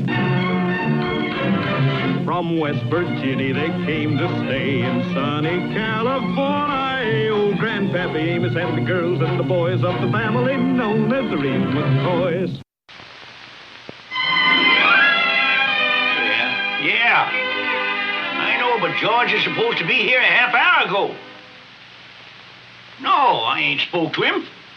Wednesday night's Chicky night. He knows that. Everybody knows that. Yeah, all right. Thank you. Dad blast it. What's the trouble, Senor Grandpa? Oh, I don't know what's come over that George McMichael. Didn't show up to pitch horseshoes yesterday. Couldn't find hide in the harem the day before to go fishing. Now here it is getting close to 9 o'clock on Chicky night, and ain't no sign of the old coot yet. Maybe there's some truth to what I heard at the barber shop. What was that? I heard that Senor Michael has taken up with the widow Comstock. George taking up with the widow Comstock? Somebody tell a funny, Grandpa? All I done is tell Senor Grandpa what I heard about Senor Michael's taking up with the widow Comstock. Oh, I heard the same thing down to the store. What's so funny, Grandpa? George taking up with a widow Comstock? Why, that's like a hound dog taking up with a flea.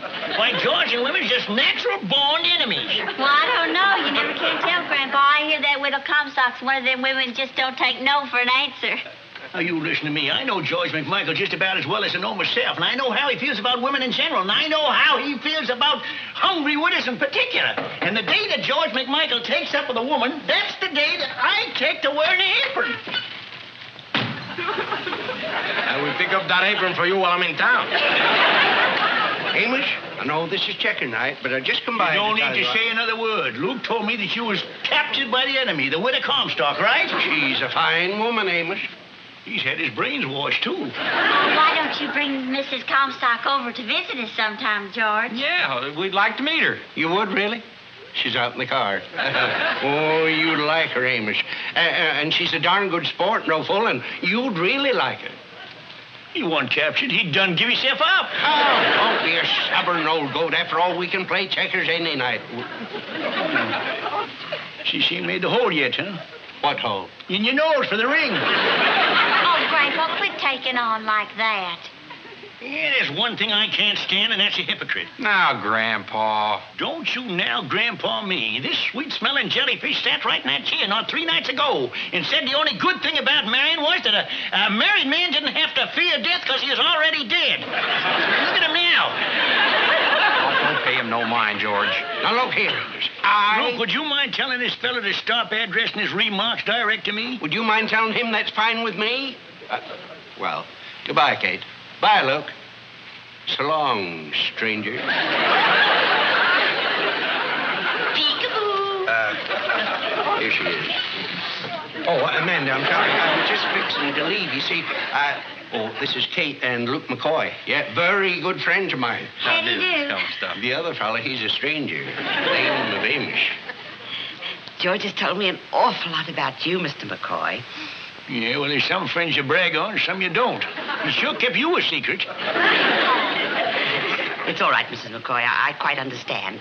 Your grandfather was at that difficult age. Well, we'd better go if we're going to catch both features. Georgie's taking me to the movies. It's nice meeting you folks. Come on, Georgie. Think of his catalog, too. The flea's taking the hound dog to movies. Well, you sure give a good account of yourself, Grandpa. Just because George McMichael chooses... I'll thank you not to mention that name in my presence no more. As far as I'm concerned, George McMichaels has gone to the great beyond.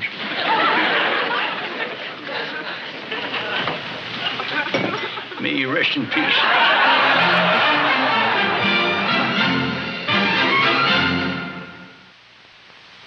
When she comes, she'll be coming around the mountain. When she comes, she'll be coming.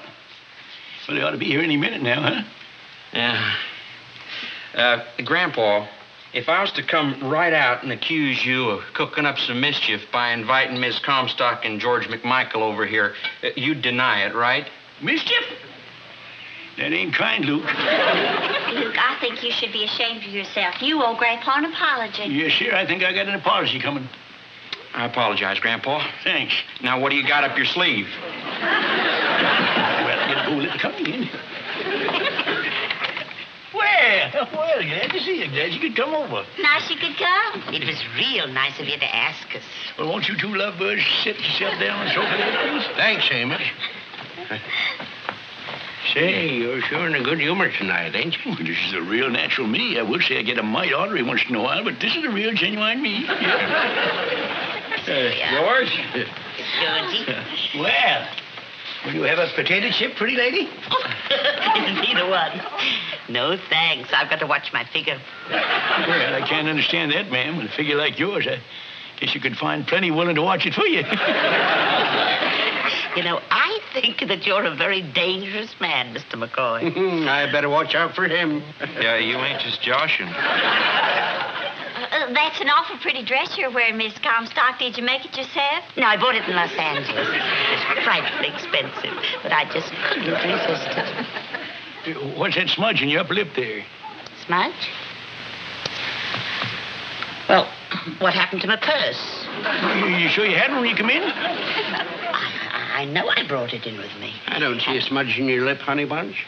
No, I guess it's just a shadow of a nose there. I wonder what I could have done with my purse. Maybe you left it out in the car. Oh. Hey, say, George, why don't you run out and take a look-see, huh? Yeah, would you, Georgie, dear? Sure, my dear. Don't nobody tell any funny stories till I get back. Hurry back now, George. Now, there goes a fine, upstanding, jolly fella. He certainly is. Yes, sir. The thing I like most about him is that he's thrifty. Thrifty? Oh, you bet he is, and he's got it, too. Now, there's them that don't love him. They call him stingy, see? They say that he ain't only got the first nickel he ever earned, he's got the last one his father earned. That isn't true. Why, Oh, I see. Well, I guess I'm just talking too much. I'm just blowing off, that's all. Saying things that, it should be kept secret from a to-be bride. Well, there ain't nothing to keep secret, Miss Comstock. It just ain't true. That's right. Everything I said just ain't true. And if anybody tells you that old Pinchpenny is stingy, you just call him a liar. Oh, there you are, Pinch. Did you find the purse? Pinch. I'm sorry. Purse wasn't in the car, huh? Nope. Now, where do you suppose it was? You sure you brought it in here with you? Oh, certainly I had it. Well, it's right here. Can you imagine? Let me tell you about this fella you're getting. He's the salt of the earth. Oh, cut it out, Amos. Well, it's true. He's one of the best farmers in the business. He knows more about livestock than any vet I ever seen. Really? In fact, we got a sick cow right in the hands right now. Just been waiting for George to come over here and take a look at it. Our cow sick? Since when? Well, now, Luke, I didn't want to worry you, see. Yeah, I couldn't get a hold of a vet, so I says, I'll wait for my good friend George when he comes over tonight. Why, he can spot the trouble quicker than he can swat a fly. Oh, I've just been lucky, I guess. You want to take a look at it right now, George? Sure, if you want me to.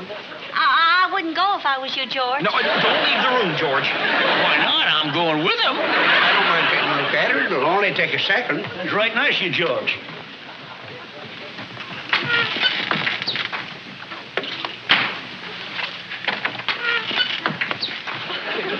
Okay, George, take just a second. You don't make him like George McMichael no more. That's right. He sure is a fine man, Miss Comstock. Yeah, don't come no better. And I want you to forget what I said about him being stingy, because that ain't true. You just asked him down at the liquor store about that. They don't call him old Pinchpenny down there. Grandpa McCoy. Oh, consign, let it slip again. George never did take a drink when he was with me. And you talk about strength of character. Last year, when he was setting his trap for that other with her, why, he went without this stuff for days on end. Grandpa, how can you say that? Oh, don't tell me I done it again. Grandpa McCoy, don't you say another word word about George McMichael, and don't you listen to him, Miss Comstock. You're right, Kate. You're absolutely right. And don't you pay me no mind, Miss Comstock. Did he set his trap for widows very often? I ain't going to say another word about George. We got him in enough trouble already. I'll be right there, George. I got him.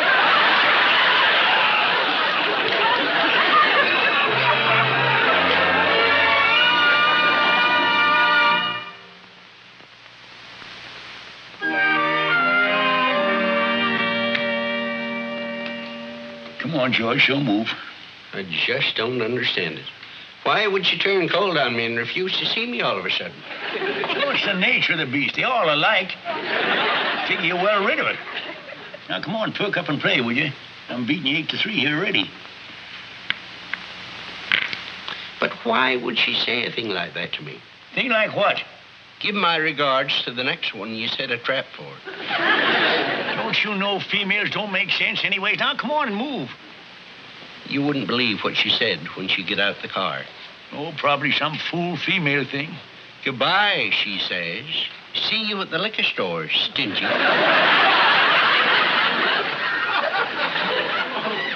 Don't tell me. Of all the fool female nonsense. Now, don't that take the cake? You know, Amos, it's times like these when a man realizes how lucky he is to have a good friend. Now, quit your jabbering and come on and play. I mean it.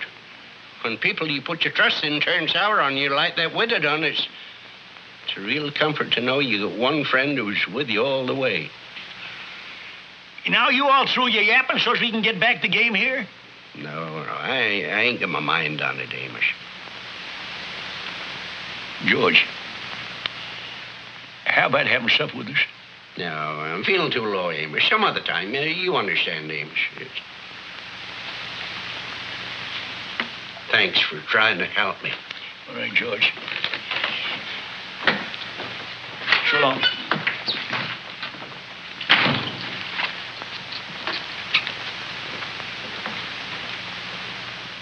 Kate, I'm kind of hungry. Where's them dried apples at? Kate. Now, corn, son, and I know we ain't on speaking terms, but you could at least point to the apples. We ain't even on pointing terms, Grandpa.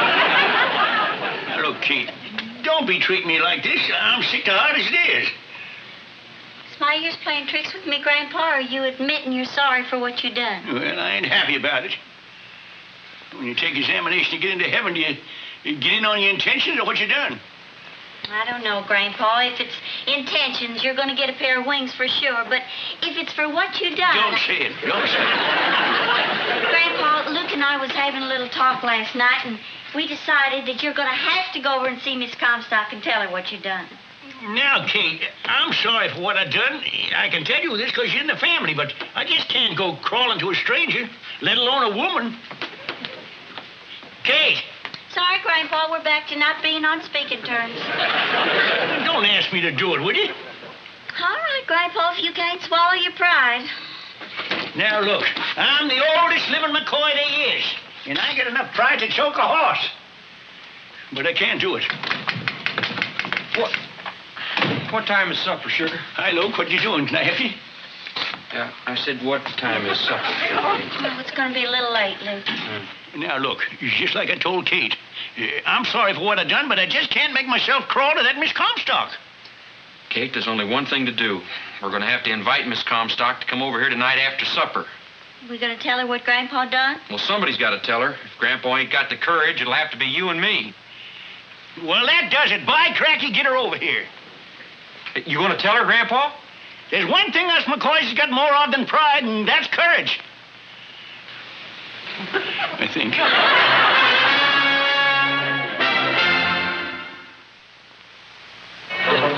Brought this on yourself, Amos.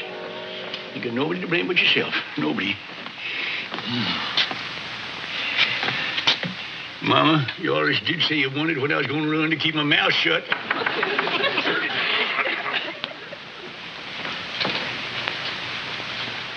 Oh, good evening, Miss Comstock. Good evening, Mr. McCoy. Where's your grandson and his wife? Well, they gone for a walk. You see, I wanted to be alone with you for a spell. I got something I want to say. Really?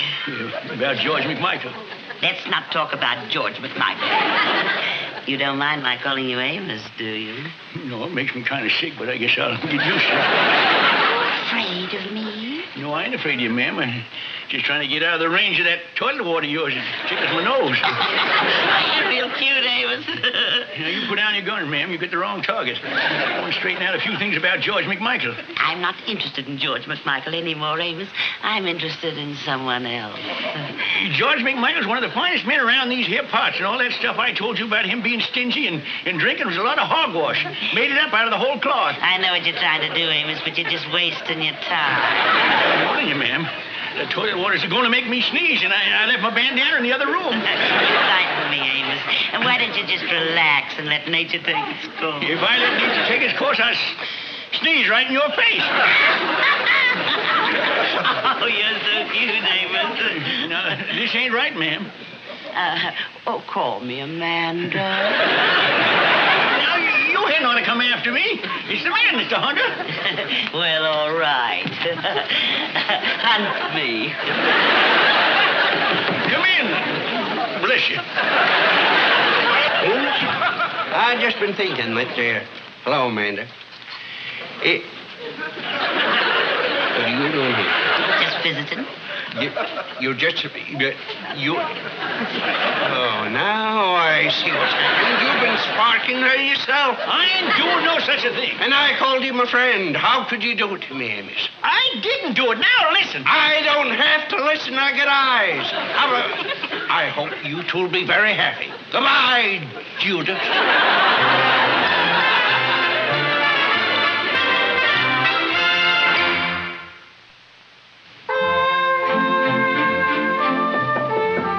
Come in.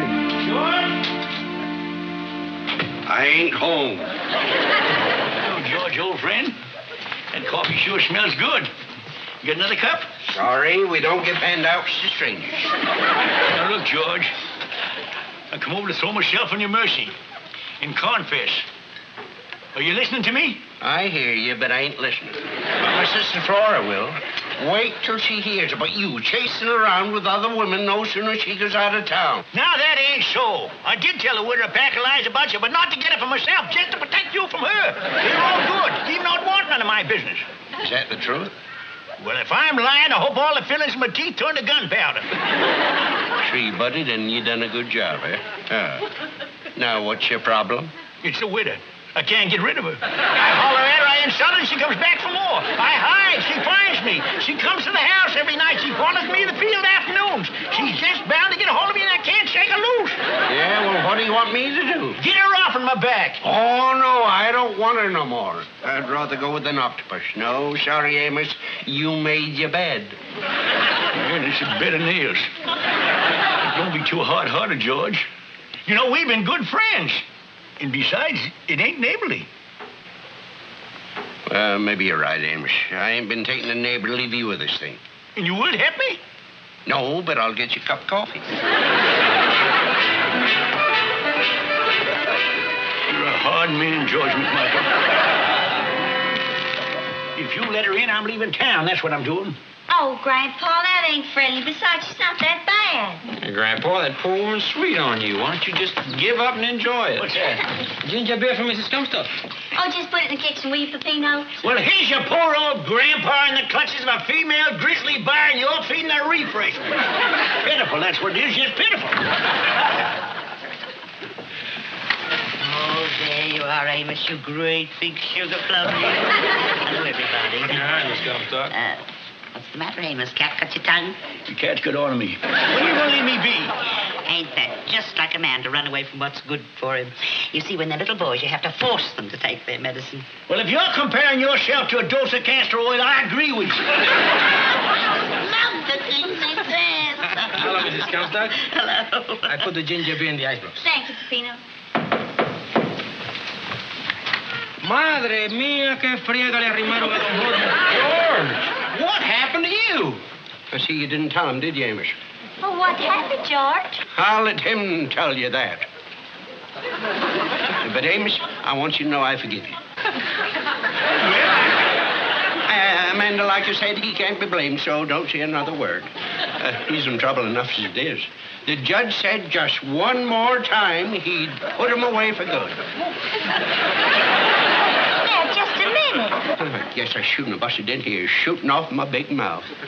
Oh, that's all right, George. She'd have found it out sooner or later. Well, anyway, Amanda, he don't hit women. No, except in that one time. One time. Is this true? Like George says, he ain't really so rough on women. It was just an accident that one time. Accident, huh? Yes. She was wearing pants, and she had one of those Italian haircuts. Yeah, and it was kind of dark. There's not a word of truth in what you just said. You're a sweet, loyal girl, Kate. Thank you. Leave her now. You ain't a leaving now, Amanda. Why, you just got here. You gonna listen to this skunk or me? I don't lose my temper. Don't you believe me? Dad, blast it! Now, Cinerama, what'd you temper? Remember what the judge said? I don't lose my temper. Don't you believe me? Dad, blast it! Now, the ginger beer's getting cold. No, I really don't want him. Amanda! Come back! Don't leave me now! Oh, Amanda, don't leave me. George, congratulations on a real fine job of play act. Magnifico, senor, magnifico. What have you got to say now, huh? Well, how about a cold glass of ginger beer? Sounds good to me. She'll be coming around the mountain.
The Real McCoys, starring Walter Brennan, created by Irving Pincus. Want you to meet the family known as the Real McCoys. That's Grandpappy Amos, the head of the clan. He roars like a lion, but he's gentle as a lamb. And now here's Luke, who beams with joy since he's made Kate Mrs. Luke McCoy.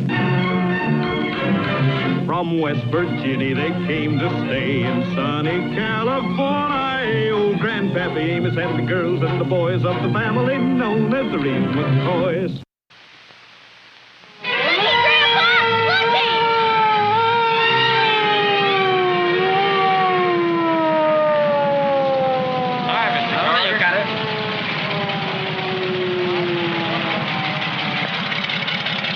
Ain't she a beaut? Never had nothing as up-to-date as this back in West Virginia, did we? Sure didn't. Hey, Grandpa, you know Mr. Carter, don't you? He has a big dairy farm over the hill. How are you, Mr. McCoy? Howdy, men. Howdy. Well, I'm not here on dairy business today. You see, I happen to be chief of the town volunteer fire brigade, and I'm happy to announce that we are now open to new members. As you know, this brigade is made up of the finest citizens of our community. It has an honored and illustrious record. And I'm very proud to state that in the past 5 years, we have never failed to extinguish a fire to which we have been called. Never. Hey, that's great, ain't it? How many fires you put out, Chief? Including this year? Yeah. One. Yeah, but I bet it was a big one. Well, not too big. How big was she? Well, it actually wasn't a fire. Tom Wilson's hired man threw a rag in the incinerator. Put up a whale of a lot of smoke. You mean that's all the fire you had here in the past 5 years? One dinky little old smudge? Well, that ain't no reason they shouldn't ought to be prepared. Should have volunteers stand around all the time just in case they do have a fire. Right, Chief? Absolutely. Now we have had some big blazes, but folks around here haven't cooperated. They've They put them out themselves. And that's why I want to add new men to the force. I want to build up the unit and show them that we've got a going thing here, a useful part of the community. Yeah, it's just like that down in Smoky Corners when we first formed the brigade. Nobody even knew about us until Fred Pearson, well, he started a fire in the back end of his feed store just to give him a sample. I have some literature here. I wish you men would look it over and then report down at headquarters, that's my barn, to sign up. Well, thanks, men. And I hope to see you at the next drill. We drill every Thursday night, you know. Say, you didn't give me one of them papers. You want one? Okay. A lot of good stuff in there. Yes, sirree. A lot of good stuff in there.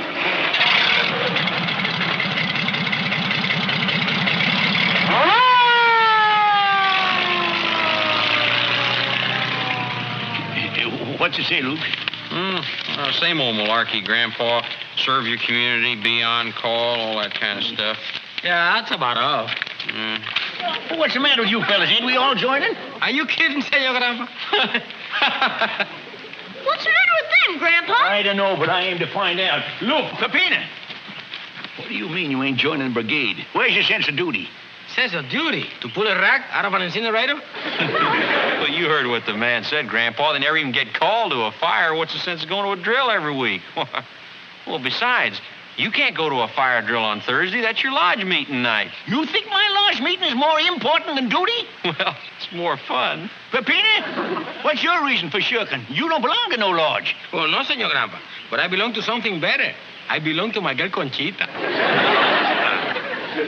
Luke, what's your excuse? You ain't busy having fun. You're married. Well, that's just it, Grandpa.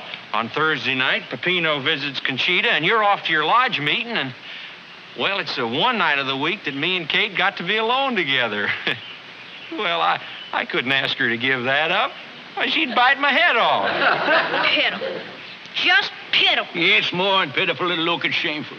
I remember back in West Virginia, the greatest honor I had was when the Smoky Corners volunteers made me head bucket. And that's quite a jump from third man on the pump handle. The slackers can stay behind with the women, but here's one McCoy that's going to answer the call. Attaboy, Grandpa. And will you wish you had to?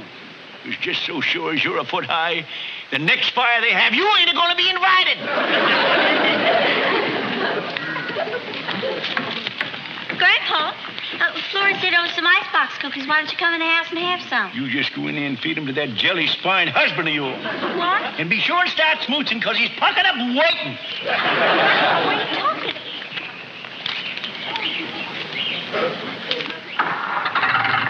Boy, he really means it. Look at him go.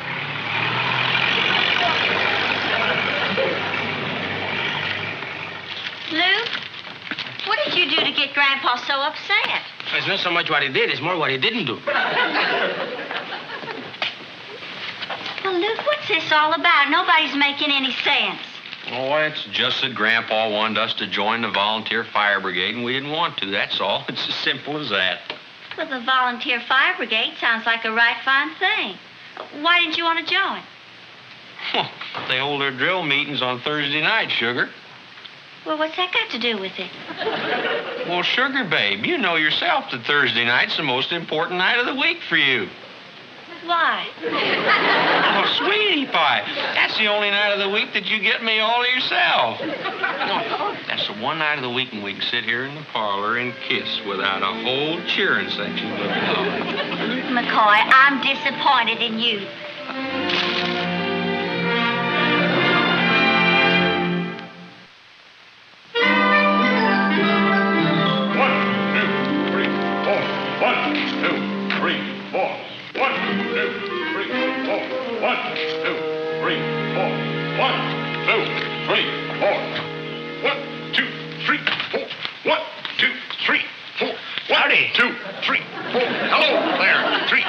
Like to talk to you. 2, 3, 4. Go ahead. 2, 3. Stop bouncing up and down. This is official business. What?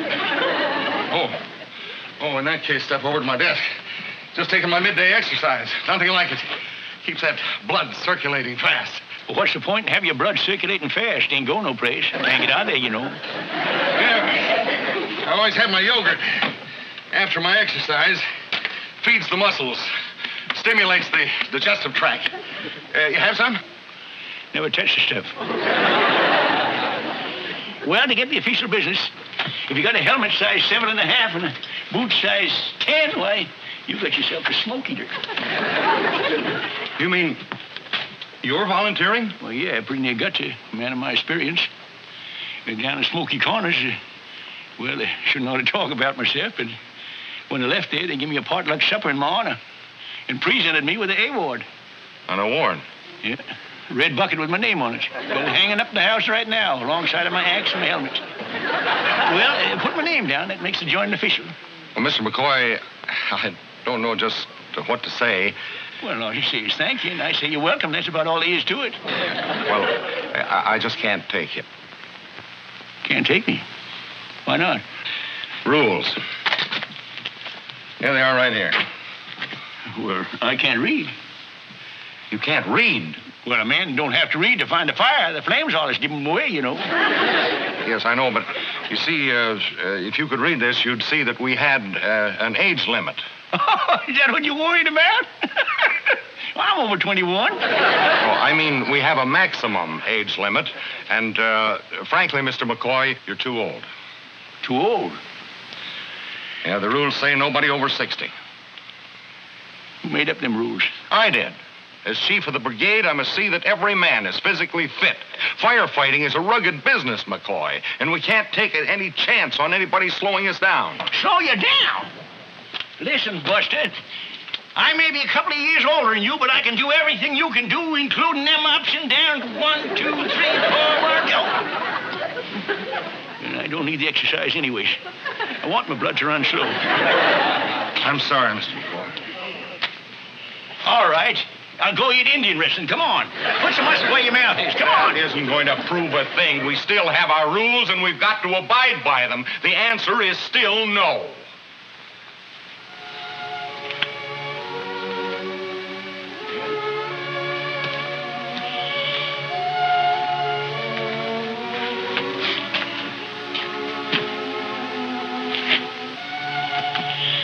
I remember down Smoky Corners when we got our first fire engine. The day after we got it, we retired Nellie. That was our fire horse. Now I know how she must have felt. Mr. McCoy, I know just how you feel, but I promise no one will ever know that you were turned down. Save it, mister. I don't need no pity from you. You made your rules and you live by them. And the next time you go to a fire, I hope your nozzle fizzles.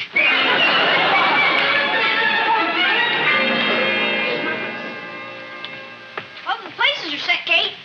Thank you, little Luke. I sure wish them men would get here once in time for supper. Oh, hi, Grandpa. About time, Grandpa. Where's your fire helmet? Didn't they give you one? No, they didn't, little Luke. Well, how come? I thought they always give you a helmet when you join the volunteers. Well, they usually do, but I'll tell you how it happened. It was that... Oh, hello, Luke and Pepina. Howdy. Say, about that volunteer fire brigade, there's something I want to tell you. Yeah, well, it's something we want to tell you, too, Grandpa. See, a big surprise. Surprise? Yeah.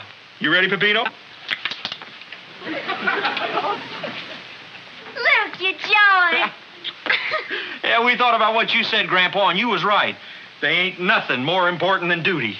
Besides, who knows when Pepino might have to save a beautiful señorita from a burning building? It may not be a total loss. And now you can be happy, Grandpa. Just think, the three of us fighting them fires shoulder to shoulder. Grandpa will be leading everybody, because he's the bravest. What were you going to tell us, Senor Grandpa? Oh, nothing important. What do you say we all eat now? Yeah, before everything gets cold. Come on. Look at that helmet, Kate. Ain't that a beauty? If there's any of you McCoys up there that's got any spare time between now and drill night, why, I could sure stand a little help getting out of this one.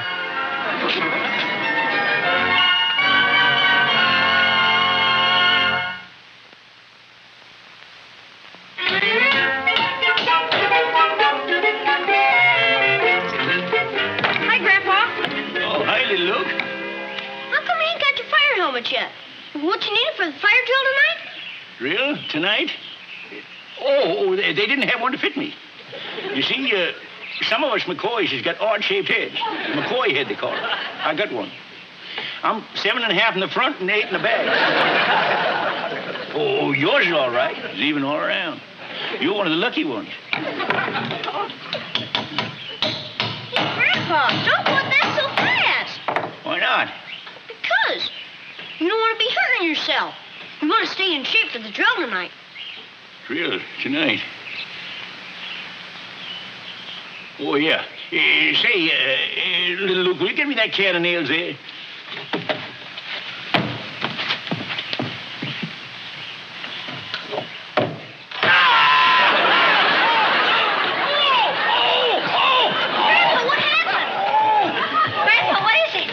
The nail so close I hit my thumb. Oh, go in the house. We'll put it to soak right away.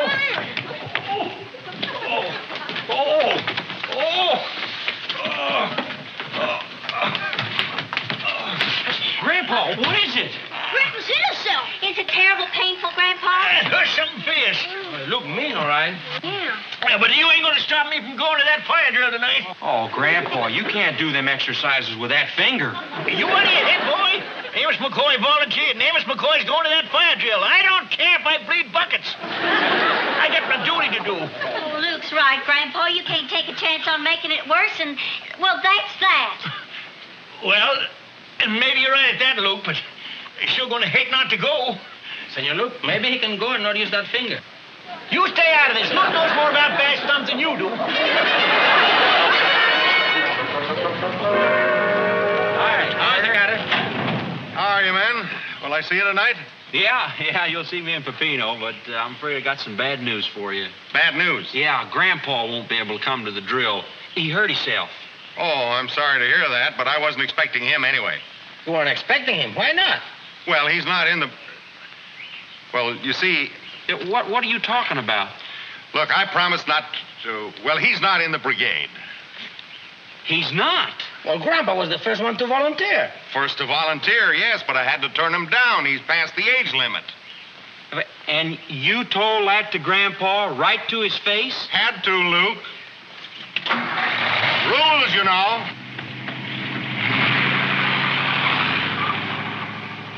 What a dumb fire chief. Turning down the best man he could get. Well, what gets me is, why didn't Grandpa say something about it? He was so hurt he was ashamed to admit it. Yeah, well, he knew we'd find out as soon as he didn't show up at the fire drill. Wait, his thumb. He done that a purpose. Yeah, but to do such a thing. Poor Grandpa.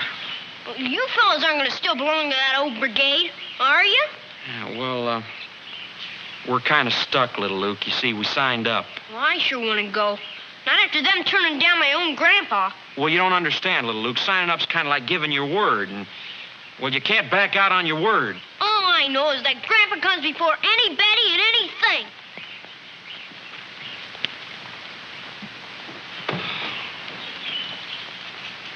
Doggone it, Peppino, I feel lower than a snake's belly. See, and I am under you.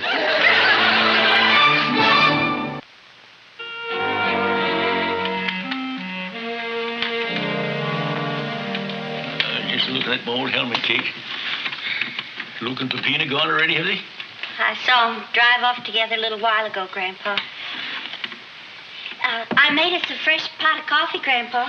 Yeah, well, it's really nice here, but I ain't much of a mood for coffee tonight. In fact, I ain't very good company. Oh! Luke! Luke! Peppino!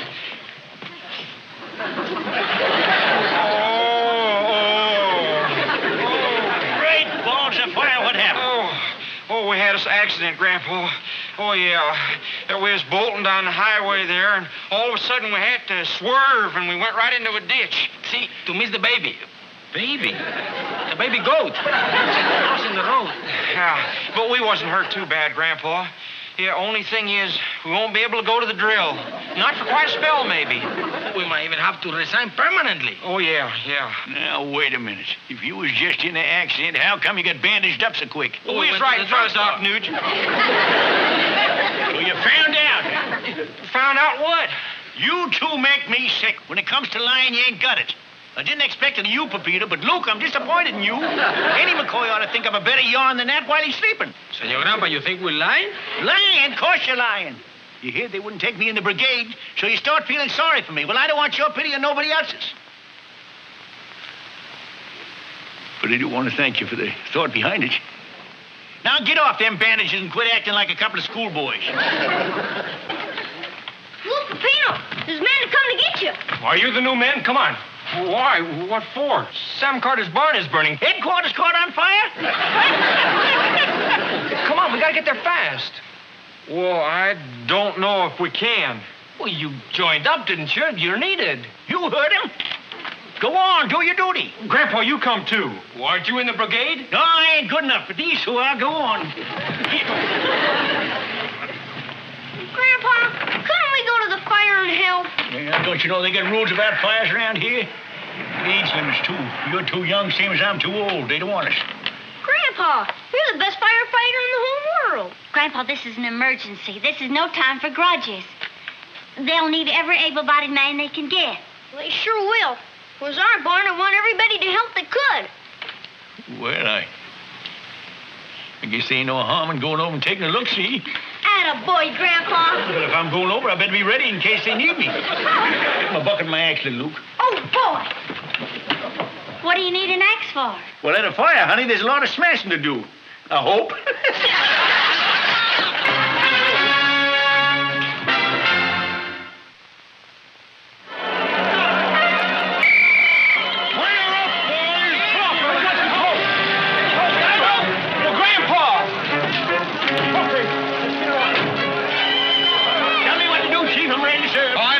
Spectators interfering. Now stand back.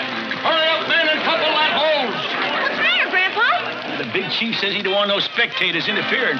All right, men. Remember everything you've learned at the drills. Ready on the hose? Ready, Chief. Ready on the faucet? Ready, Senor Chief. All right, boys. Let her go. I said let her go. What do you know? His nozzle did fizzle. More pressure. That's all there is. Oh, no. Well, Chief, what do we do now?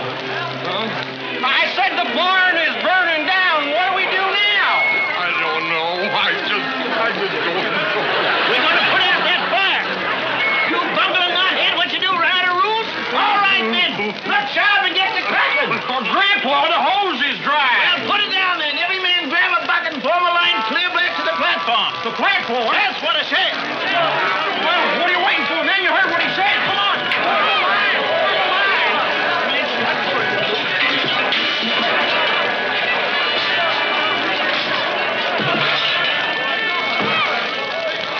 Hey, look, this is no water. Grandpa, what are you doing? What do you think I'm doing? If we ain't got no water, by George, we'll milk her out.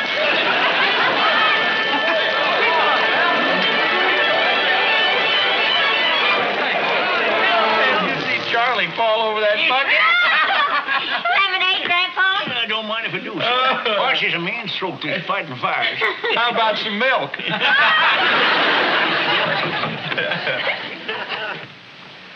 Mr. Carter.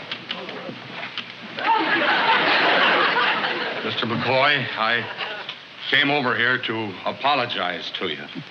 It warn't nothing. It's all in a day's work for a real smoke eater. And that's just what you are, McCoy. And I'd be proud to have you in the brigade. Me? Amos McCoy, I hereby proclaim you a full-fledged member in the Valley Volunteers. Well, now, that fits rightly nice. Grandpa, I thought you were 7.5 in the front and 8 in the back. What happened to your McCoy hand? Well, I'll tell you, little Luke, I guess I'm so proud to be a member of the brigade. Why, my head must have swelled up even all around.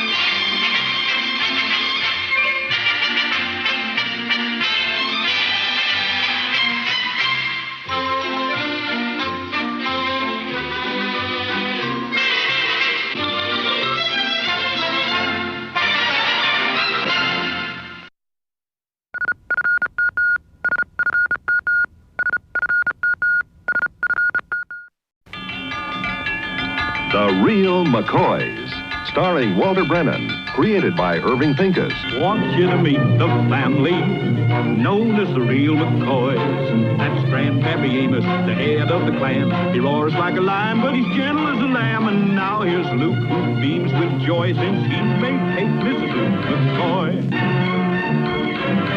From West Virginia, they came to stay in sunny California. Old Grandpappy Amos and the girls and the boys of the family known as the real McCoys.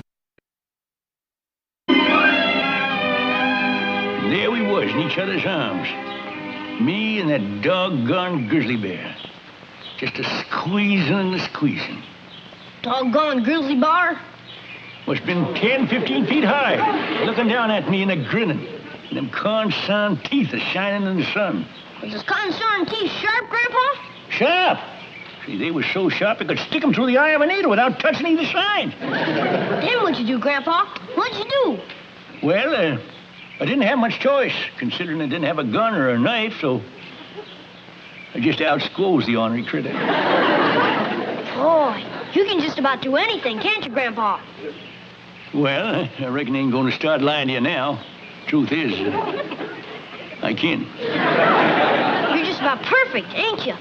Well, I don't go around blowing my own horn. Amos, am I lucky to have a grandpa like you to learn from?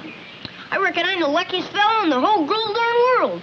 No, it ain't Grawdern, it's Gardern. Gar from Garley and Dern from Gardern. Oh, thanks, Grandpa. It's all right. I guess that's what Grandpa's is for. To learn the young'uns. That's the best way to do it, too, is be a shining example. Hey, boy? If you say so. I do, boy, I do. Senor Alva, what are you and little Luke doing? Well, what does it look like we're doing? We're fishing, that's what we're doing. Oh. Well, I think I better get you another barrel. There's no fish in this one. It ain't got nothing to do with it. Man don't just go fishing to catch fish. Goes fishing to catch up on his thinking. Little Luke, where you been? Kate's been wondering where you were. I'm right here. Well, you know it, but she doesn't. Now, you get in there and help Now, her. just a minute, girl. Since when is a female go ordering men folk around? Since when does a female go ordering men folk around? He'll be in when he feels like it. When I feel like it. Well, we'll just see what Kate has to say about this. Let's us men folk go in and see what the female wants. Yeah, let's us men folk go see what the female wants. What are you limping for? Sure? Well, my sciatic's hurting me. So's mine. Never come on to me tonight, now under 60. So there you are. Little Luke, how many times have I told you to come straight home from school? If I've told you once, I've told you 100 times. Hey, now, Kate, quit picking on the boy, would you? Picking? Grandpa, I've been worrying my head gray over this child. Well, he ain't going to be no trouble. He's just going to be fine, right, boy? Right, Grandpa. Sure. Uh-oh. What is it, son? There may be some kind of trouble, Grandpa. Teacher said to give you this note. Oh, he knows I can't read. God darn it, anything I hate is ignorance. Read it, Kate, will you? What have you done now, little Luke? Nothing, Kate. Leastwise, nothing that I know about. Dear Mr. McCoy. Hey, he's kind of affectionate for a stranger, ain't he? Your grandson, Luke, has been undergoing a rather decided change lately, both in actions and attitude. There, you see that? Even the teacher knows the improvement. Go on, Kate. I would like very much to meet you and discuss the matter further. Please come by at your earliest convenience. Signed, Mr. Saunders. Is that all? Yeah, Grandpa. You see that? He just wants to get some of my learning ideas and pass them on to the other young ones. Grandpa, I got a strong notion that ain't exactly what Mr. Saunders got on his mind. Why, just because he didn't come out and say it? He's seen what I done with little Luke, and he just wants to wheedle it out of me.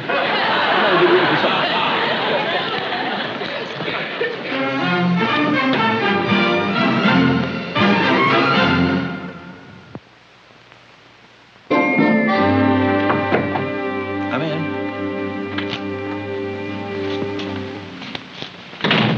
Howdy, Mr. Saunders. Yes?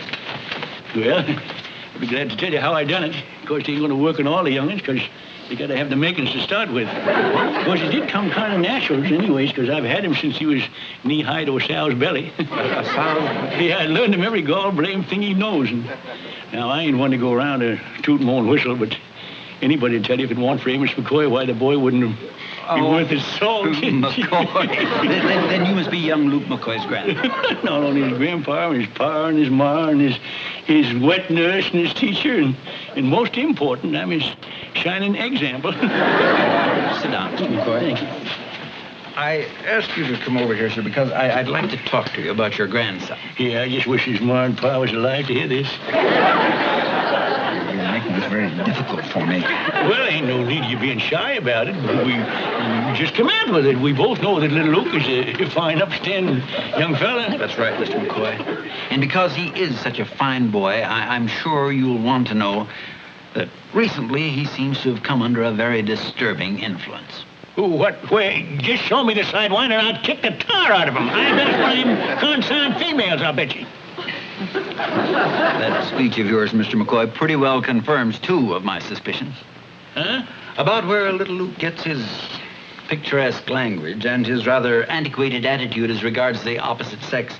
Mr. McCoy, Luke seems to think that girls are some sort of inferior beings who were put upon this earth for the sole purpose of being subservient to men. Now, can you imagine a boy of his age with such ideas? Yeah, he is kind of a word at that. Kind of scares you, don't it? And it scares the little girls, too. He pushes them right out of their place in line at the cafeteria. He calls them consarn females, and he tells them they'd better learn to know their groll-darn place. Now, do you think that's right? No, it ain't right. And if I've told him once, I've told him a dozen times. It ain't growl done, it's gall done. And these tall tales he keeps telling me about himself and about you. Now, just imagine squeezing a bear 15 feet tall to death with his bare hand. Well, now, that is a pretty tall one. All right, now, let's just add up what we have here. Here is a boy who uses unacceptable language. He treats little girls in a domineering manner, and he tells falsehoods. Now, perhaps this sort of thing is acceptable in your world, Mr. McCoy, but it is most certainly not acceptable here. Well, there's probably nothing that we can do about your influence on him, but there is something we can do about his influence on the other children. Well, now, just a minute. Are you trying to tell me that little Luke is a bad influence? No, Mr. McCoy. I'm telling you that you are.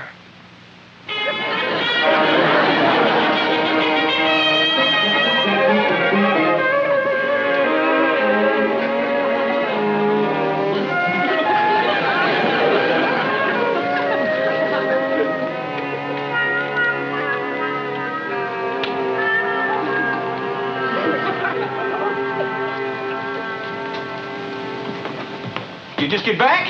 What's the idea of sneaking up on a fella like that? Oh, I'm sorry, Grandpa. Hey, Kate was telling me about you going down to see little Luke's teacher. What do you want to see about? One thing I can't abide is a person who sneaks up on a fella. I said I'm sorry, Grandpa. What was it he wanted to see you about? Sneaking up on a fella like that. I got a good mind not to talk to you for a few days and learn you a lesson. Now, where you going? Well, I'm going to go down to school and talk to the teacher myself. Well, you just hold on. Lesson's all over. All right, Grandpa. What did he say? Well, he said that little Luke was a fine, upstanding boy, and, what else? Just a big fuss over nothing. Besides, a man of my age has got a right to bust out now and then. What am I supposed to do when things go wrong or I feel cantankerous? I'm supposed to say, oh, pickles or something? Whoever heard of a cantankerous 10-year-old boy? Nobody's got to practice. How's he know what he's going to say when he gets to be a cantankerous old man? Grandpa. All right, maybe he'd want the right kind of language for a 10-year-old boy, but that ain't no sense in him hauling me down to school. No, that ain't exactly enough reason at all. So what were the other reasons? Now, Luke, are you standing there accusing me, your own grandpa, of holding out on the whole truth? No, but according to Kate. According to Kate. When are you going to stop listening to women? Even little Luke, who ain't half your age, why, he knows that if you give a woman a hand, that she's liable to think she's better than any man. That teacher down there, why, he sort of took her back at the advance thinking of little Luke right now. Oh, now that's a lot of hogwash, Grandpa. Well, do you know that lately little Luke's even been acting snippy to Kate? He won't fix his room no more. He said, well, you fix it. It ain't fit and work for a man. 10-year-old. You know, Luke, you can never tell what's liable to become of him someday. There ain't no liable to at all, Grandpa. I know exactly what he's going to become. Using your language and looking down his nose at females and telling whoppers to anybody that happens to be within earshot. Now, you hold on, Kate. So he's been telling whoppers at school, too, huh, Grandpa? Well. Now, if little Luke grows up believing and acting like you, he just ain't going to fit too good, is he? Well, what do you want me to do? You've got to tell him not to use that language. Yeah, and to show some respect for girls, even if they are females. And stop telling them whoppers. Now, Luke, he thinks being like me is the greatest thing that could happen. I just can't tell him, Luke. You gotta tell him, Grandpa. Kate. All right, I'll tell him. I'll tell him to stop being like his grandpa. I'll tell him to stop using my language. I'll tell him to start being a wishy-washy female lover, and I'll tell him to stop telling whoppers. And I'll tell him if he keeps on copying his grandpa, he'll grow up to be an ornery, ignorant, low-down, worthless, no good. Doggone it. This is going to be the biggest whopper I ever told.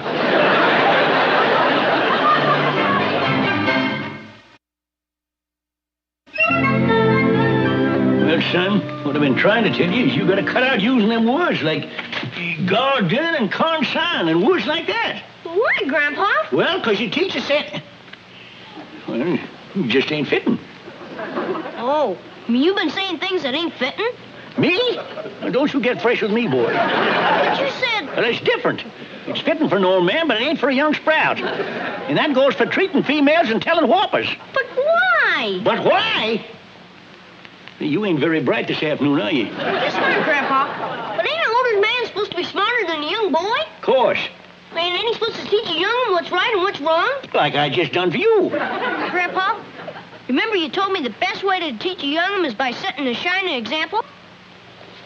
Say, you've got a good memory, ain't you? Let me put it another way.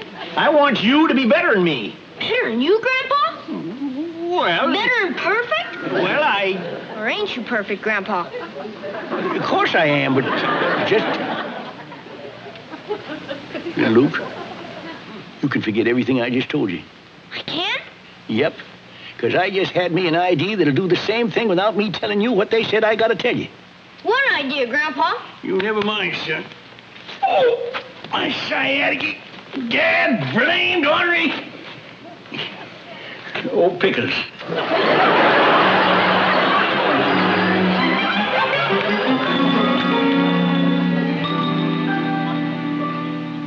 Here they come. Poor Grandpa. Hi, Luke. Hi, Kate. You don't look very poorly to me. No, you don't look near miserable enough. Grandpa, did you... It's all took care of. Oh, then you did. I said it was all took care of. But, Grandpa... Quit hounding me, boy. Well, I guess I'll go into my room and neaten it up a mite. You, Grandpa? Yep. But ain't that female work, Grandpa? Well, I'll tell you how I look at it, little Luke. Kate does so much for us, the only way we can show our respect and consideration for her is to help her out whenever we can. But ain't she liable to start thinking she's as good as us men folk? Who said she weren't?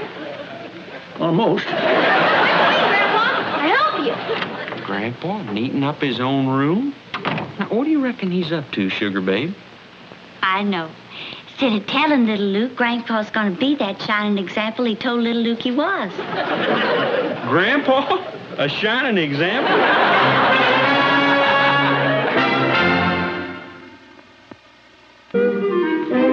Grandpa? Yeah, boy? Does this mean you've changed your mind about men being better than women? Well, of course not. But if we don't do some of these female chores now and then, how's we going to keep reminding ourselves of how inferior they is? Some way you've been cleaning up your own rooms all week? Sure. Well, I'm pretty well reminded now, Grandpa. Can we quit for a few months? Look at we, boy. Here's some more, Senor Grandma. Grandma?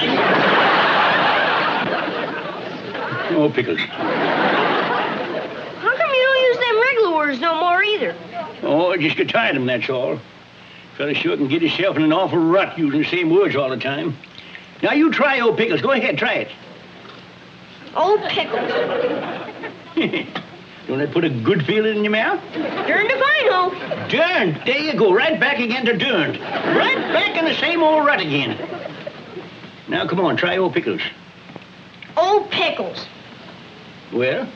Ain't bad, Grandpa. Ain't bad at all. Old pickles. Yeah, I like it. There I was, alone and barehanded, facing a pack of hungry, snarling wolves. Whole pack, Grandpa? Well, it wasn't exactly a pack, but there's 4 or 5.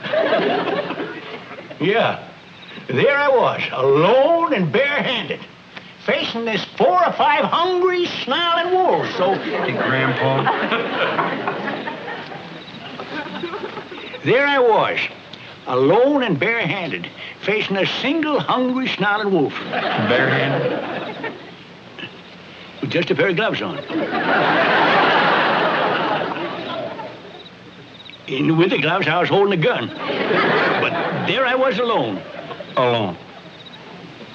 Except for 6 or 7 friends. Facing that hungry, snarling wolf. Wolf? Well, all right. I was the one that shot that hungry, snarling gopher. That was a real nice story, wasn't it, little Luke? I didn't think so. I didn't either. And this is getting more than flesh and blood can stand, God darn it. Grandpa, you said... I don't care what I said. I've been talking in a certain way and telling stories and keeping a rein on females for nigh on to 65 years. And I'd feel like a low-down polecat of a hypocrite to try and change now. And that old pickles is as fitting to my mouth as a pair of lacy pants on my old mule. Grandpa's grown darn concern right.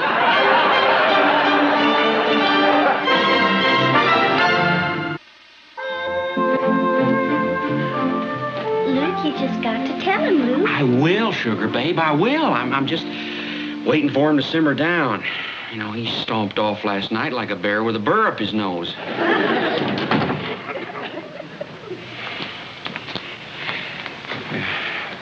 Grandpa. I ain't going to do it. I ain't going to break that boy's heart. Grandpa, are you sure it's his heart you're fretting about? Grandpa, we understand how you feel. And if you could have done it by setting an example, well, Luke and I would have been mighty pleased. But you couldn't. So you're just going to have to tell him in words. The boy looks up to me. He thinks I'm kind of... Did you ever see the look in his eye when he's studying me? And a man don't like to lose that sort of thing. I know, Grandpa, but you just got to tell him. I ain't going to tell him, and that's final. I don't see nothing so all-fired wrong about him wanting to be like his grandpa. Us McCoys has been abusing the language and telling whoppers and keeping women in their place almost since this country of ours has started. And there never was a McCoy man that come to a bad end. Or a McCoy woman that left a man. I think that's pretty fair record. But times change, Grandpa, and... No, I ain't going to do it. I ain't never going back to that old Pine school. I ain't never going back. I'm glad I did it. Did what? What happened? Well, we had a little trouble today. I wish I could say it isn't serious, but unfortunately it is. What happened, Mrs. Saunders? I'd do it again if you said the same things about Grandpa. Do what again? What'd you say about me? I told him that some of the things he was learning from you were wrong. Then he said you could do no wrong, that you were perfect, and then he kicked me in the shins. You kicked him in the shins? Now, Grandpa, it ain't his fault now. Sit down, little Luke.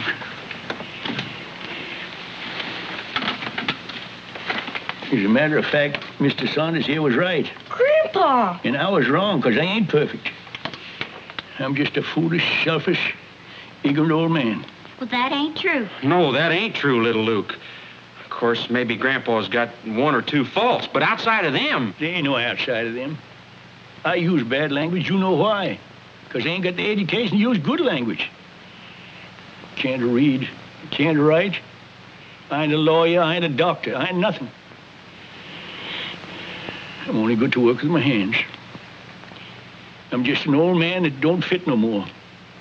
And anybody that tries to be like me, they ain't going to fit no more neither. I lied to you, little Luke. Because I like thinking of being your shining example so much that they just couldn't turn loose of it. Hey, Luke, there's one thing I want you to do. You watch your grandpa. Whatever he does, you do just the opposite. Don't you believe it, little Luke.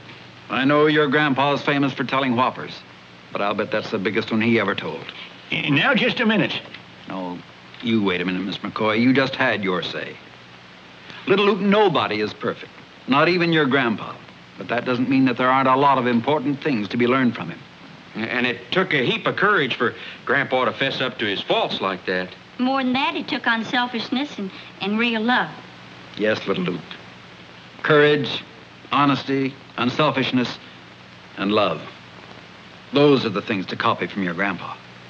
Them other things, good speaking and good manners, them you can get from a book. But the really important things you got to get from somebody close to you, like Grandpa. And without him, all them other things got no meaning. Do you understand what we've been trying to tell you, little Luke? Sure. Outside of his language, and looking down on women and telling whoppers, my grandpa is perfect. Sorry for what I did, Mr. Saunders. That's all right, little Luke. I want to thank you, Mr. Saunders. Thank you, Kate. You, Luke. God done cold. Grandpa! What is it, boy? Your language. Well, you trying to correct an honest, unselfish, courageous, loving old man like me?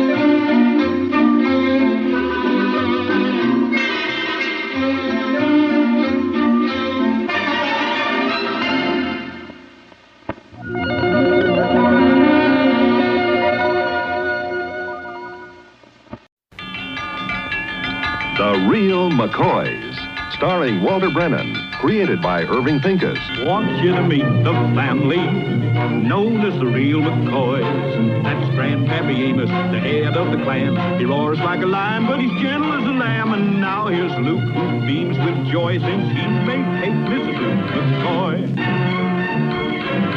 From West Virginia, they came to stay in sunny California. Oh, Grandpappy Amos and the girls and the boys of the family known as the Real McCoys. Why does it have to be me, Kate? Why? I see nobody knows why. It just happened that way, honey. Oh, what's all this crying about? Kate, did she tell you? Something happened at school, Luke.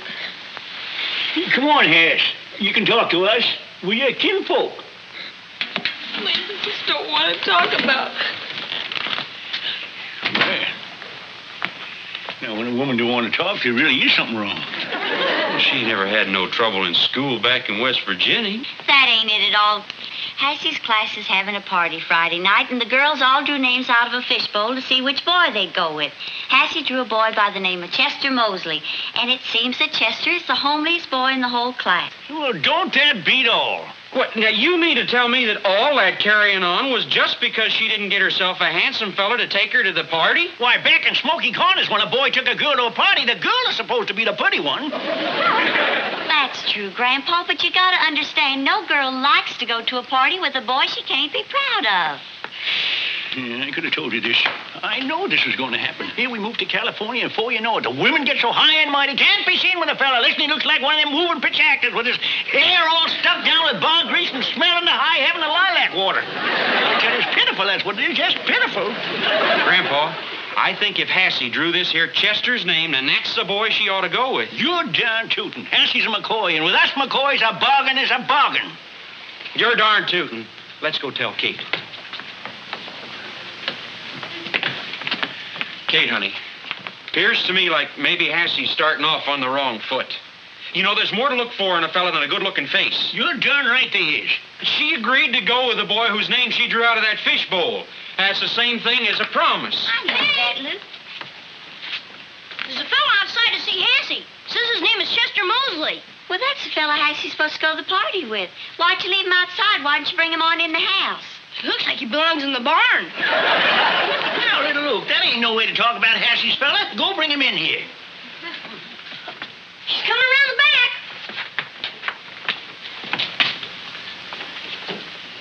Great balls of fire.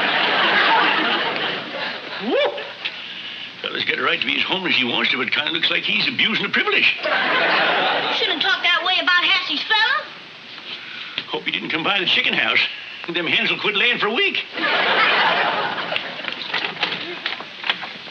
Hello there. I'm Chester Mosley. Yes, I know. Won't you come in?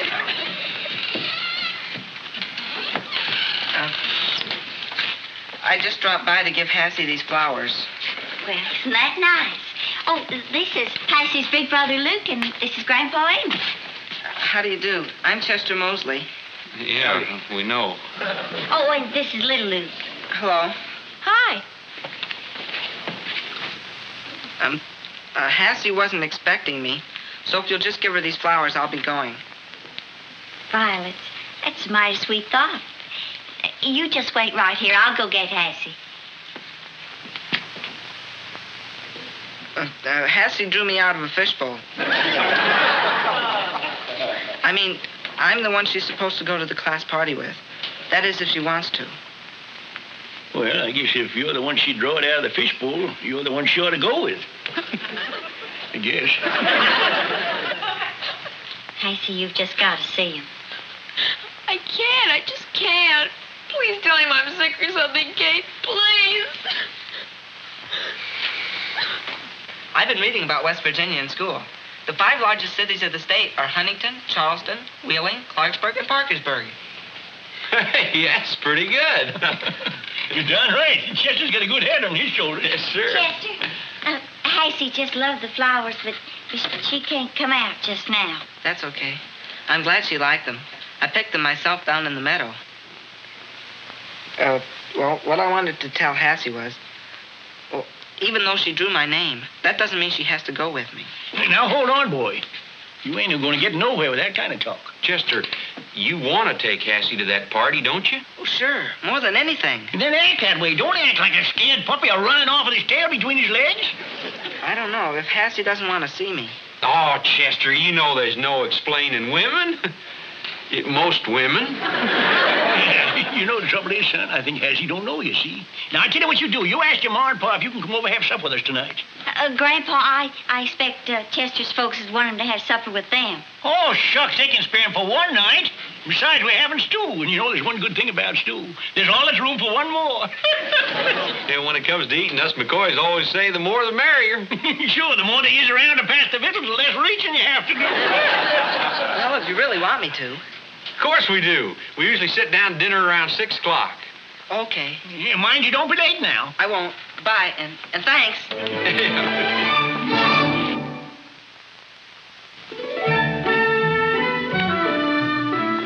Hassie home? Oh, yeah, Hassie's home, but I'm afraid she's not up to seeing anybody right now. Just tell her Ricky's here. Well, Ricky, I don't know. Like I said, Ricky! Hi, Hassie. Gosh, it sure is a surprise seeing you here.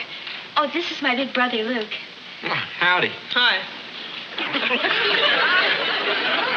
Tough break you didn't draw my name for the party. Did you really want me to go with you, Ricky? Sure, Hassie. You're the most. What do you think drew my name? Old creepy Doris. Well, Doris is a nice girl. Yeah, if you like that type. Well, that Ricky and Hassie's got one thing in common. They both stuck on the same fella. Well, I'll think of something to get out of going with her. Well, I'm certainly not going with Chester. Oh, she ain't, huh? Well, we'll sure see about that. Now, don't now, Grandpa, me. All girls. Creepy Doris. She really gets in my hair. She ain't gonna stay there long the way he keeps combing it. I wouldn't mind to throw that strutting peacock right out in the house.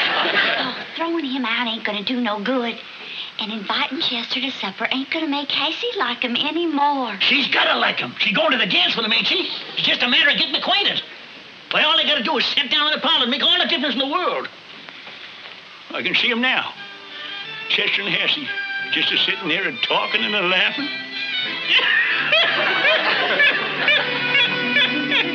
Well, anyways, this scarecrow was so goddamn scary, the crows took one look at him and they brung back the corn they stole last year.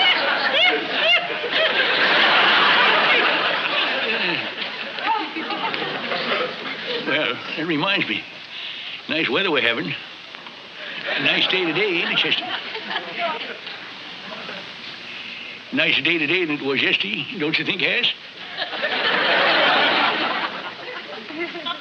Well, anyways, I think it's going to be a nice day tomorrow, too. God darn it, why don't you two look at each other when you're talking?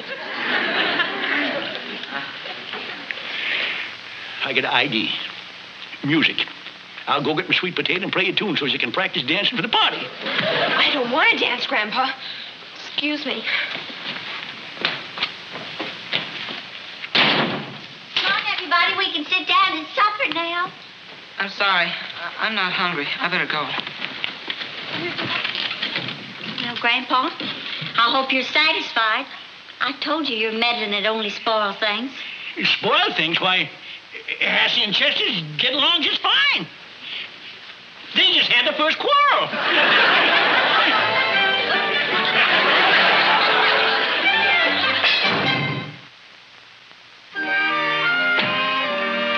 Hi, Grandpa. Hey, Hassie home from school yet? Not yet, but I expect her any minute. Gotta have a talk with that girl. Oh, Grandpa, I'd leave Hassie alone if I was you. Can't you see, Grandpa? Hassie's at that age where she wants to decide everything for herself. If I ask her to wear a blue dress, she wants to wear a red dress. The more I try to force her to do something, the more she wants to do the opposite. No wonder they call females the opposite sex. See how your meddling done no good, Grandpa, so why don't you try taking my advice? I don't need no female advice. I might have lost one battle, but what counts is who wins the war.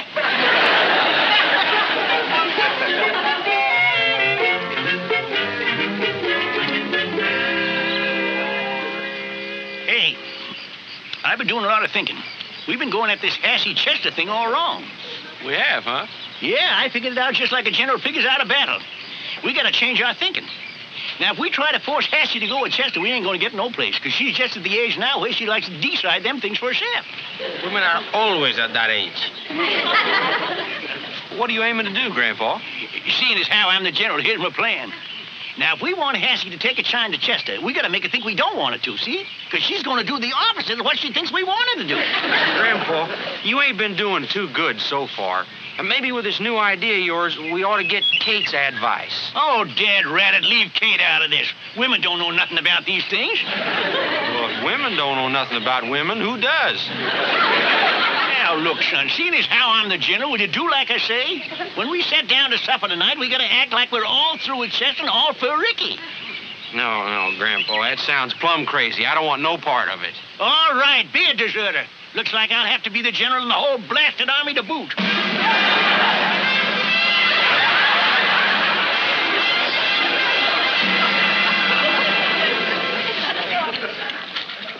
Mighty fine supper, Sugar Babe. Sure is. Thank you. Hope Chester don't come along and curdle the milk. I don't see what you got against Chester.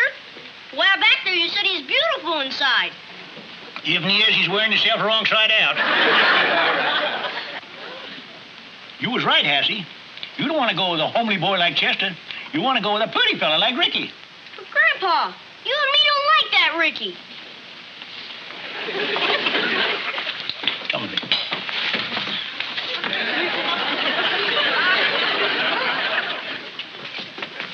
Now, look, little move. Whose side are you on, the men's or the women's? The men, Grandpa. Oh, Why? all right. We're trying to make Hassie like Chester, you see, so we say bad things about Chester and good things about Ricky. You understand? No. Well, all you gotta know is women is opposites, see? If you want Hassie to wear the blue dress, you tell her to wear the red one. You got it? Got it.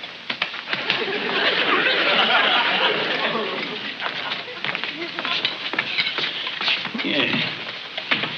Now, like I was saying about Ricky, you go with him and you don't have to get yourself all fancied up. If you stand alongside of a dazzling fella like him, why, nobody's going to see you. And another thing, Hassie, Ricky ain't only good looking, but he's smart. He knows he's good looking. Right, little Luke? I think she ought to wear the red dress. Hassie, why don't you go along with Ricky and... Grandpa, you must think I'm just plain stupid. Do you really think that I'm so childish that I don't see what you're trying to do? You're trying to make me go with Chester, but I won't. I just won't. Even if I have to get sick first. I'll get it. You want to raise the white flag, General? Hi, Ricky. Hi, Hassie. Come on out. I got good news for you. You're in luck. I got out of my date with Doris. Gee, I hope she didn't feel too bad about it. Who cares how she feels? I didn't ask her to draw my name. Boy, how she cried when I told her I wasn't going with her. Must be nice to be so popular. Well, it's a lot of trouble in a way. Same thing happened last year at school. Alice Brown drew my name. Had to ditch her to go out with Geraldine Bolton. See what I mean? Yeah, sure. Well, I gotta be going. I gotta call Geraldine. When I ditched Doris, Geraldine thought that I was gonna take her again. Oh, hold this for me, will you?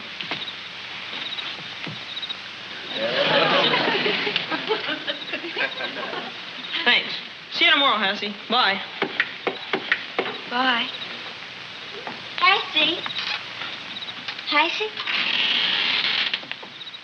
Hassie? What's the matter, honey? I'm so confused and mixed up. Nothing to fret about. Almost everybody at your age is kind of mixed up.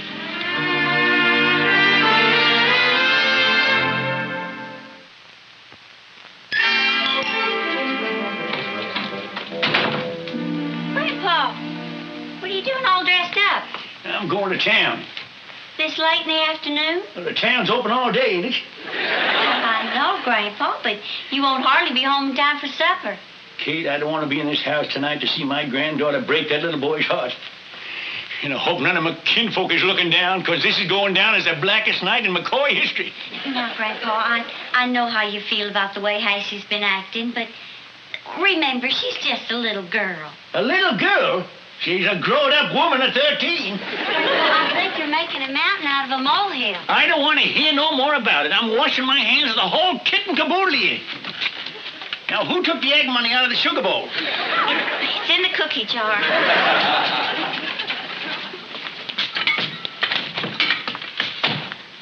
Grandpa, how come you're all dressed up?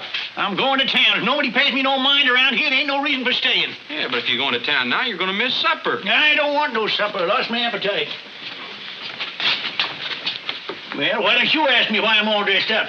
You're going to town. At least there's one McCoy that's growing up to be smart. Just in case I get my appetite back.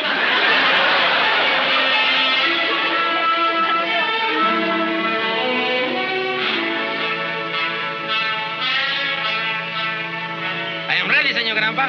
What are we going to do in town? We're going to forget our troubles. I got no troubles to forget.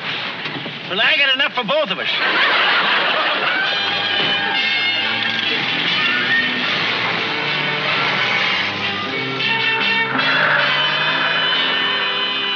Hi, Happy. I didn't get a chance to talk to you at school today. There's something I wanted to tell you. Well, what it is that you don't have to go to the school party with me tonight, just because you drew my name. Oh, Chester, I wouldn't blame you if you didn't want to go with me after the way I acted that night. Oh, it's not your fault, Hassie. You were disappointed when you drew my name. Oh, you mustn't say that, Chester. Well, it's true. No, it isn't. You're a much better prize than a lot of other boys I know. See, that's the first time a girl ever said anything like that to me. I don't see why. You're nice, you're kind, you're sincere. And homely? No, Chester. As a matter of fact, sometimes you're real handsome. Like right now. Gee, I better be going.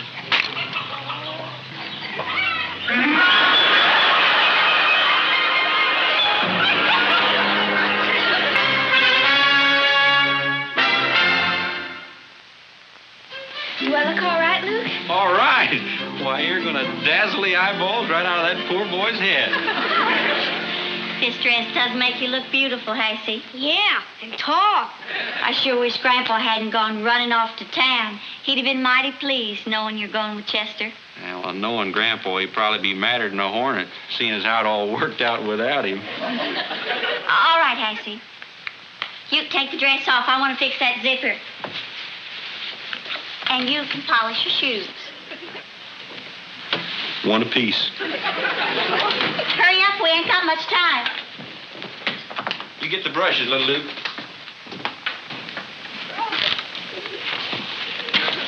Last time I'll take you along to help me forget my troubles. 5 measly hours in town and you're all tuckered out. Well, Senor Grandpa, we were on our feet the whole time. 2 hours bowling, 2 hours walking. For a whole hour, we stood in front of a window counting jelly beans. Yeah, Peppino, you just ain't got it. I got it, but my feet ain't got it. Too many of them enchiladas make me soft.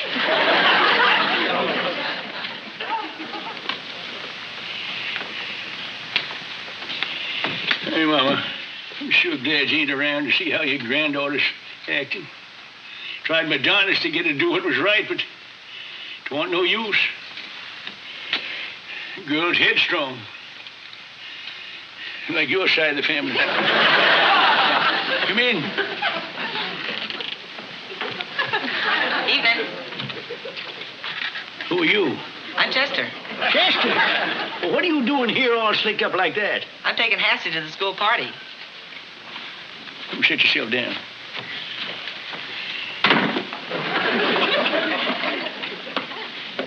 Where's your glasses? I took them off for Hassie. See? That's what a woman will do to you. Get you so you can't see straight. Hey, Chester, there's something I gotta tell you. I don't want to tell you, but I gotta tell you. Hassie don't give a hoot about you.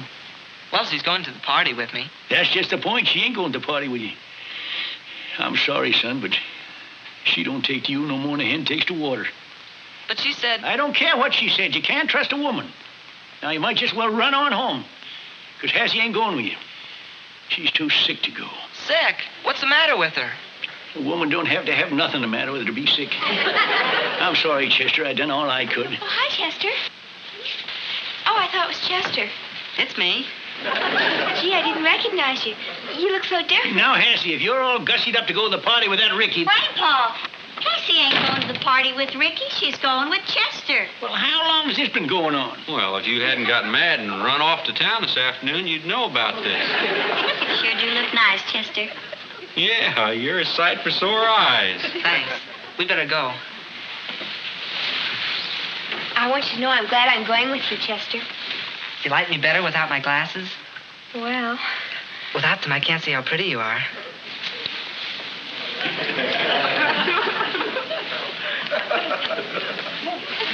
Gee, you're even prettier than I thought you'd be. Hassie, you forgot your shoes! Well, Grandpa? Well, it's like I said. Hassie's a McCoy, and I know that if we left her be, she'd do what was right. Because deep down inside, us McCoys is fine, decent, honorable, and sneaky.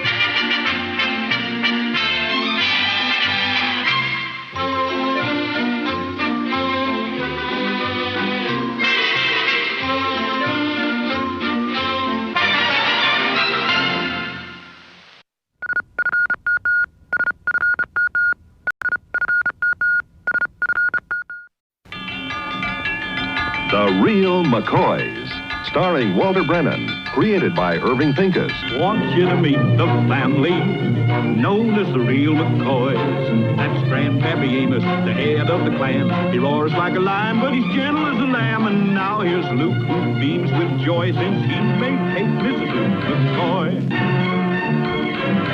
From West Virginia they came to stay in sunny California. Oh, Grandpappy Amos and the girls and the boys of the family known as the real McCoys. I pulled the car out front. Well, you having a little trouble with the fat lady, are you? The zipper just won't go up. Yeah, that's my specialty. Let an expert take over here. Golly, how'd you do it, Luke? Oh, that's the secret of being a husband. You know, that's the second main reason that Kate married me for. The first being my good looks.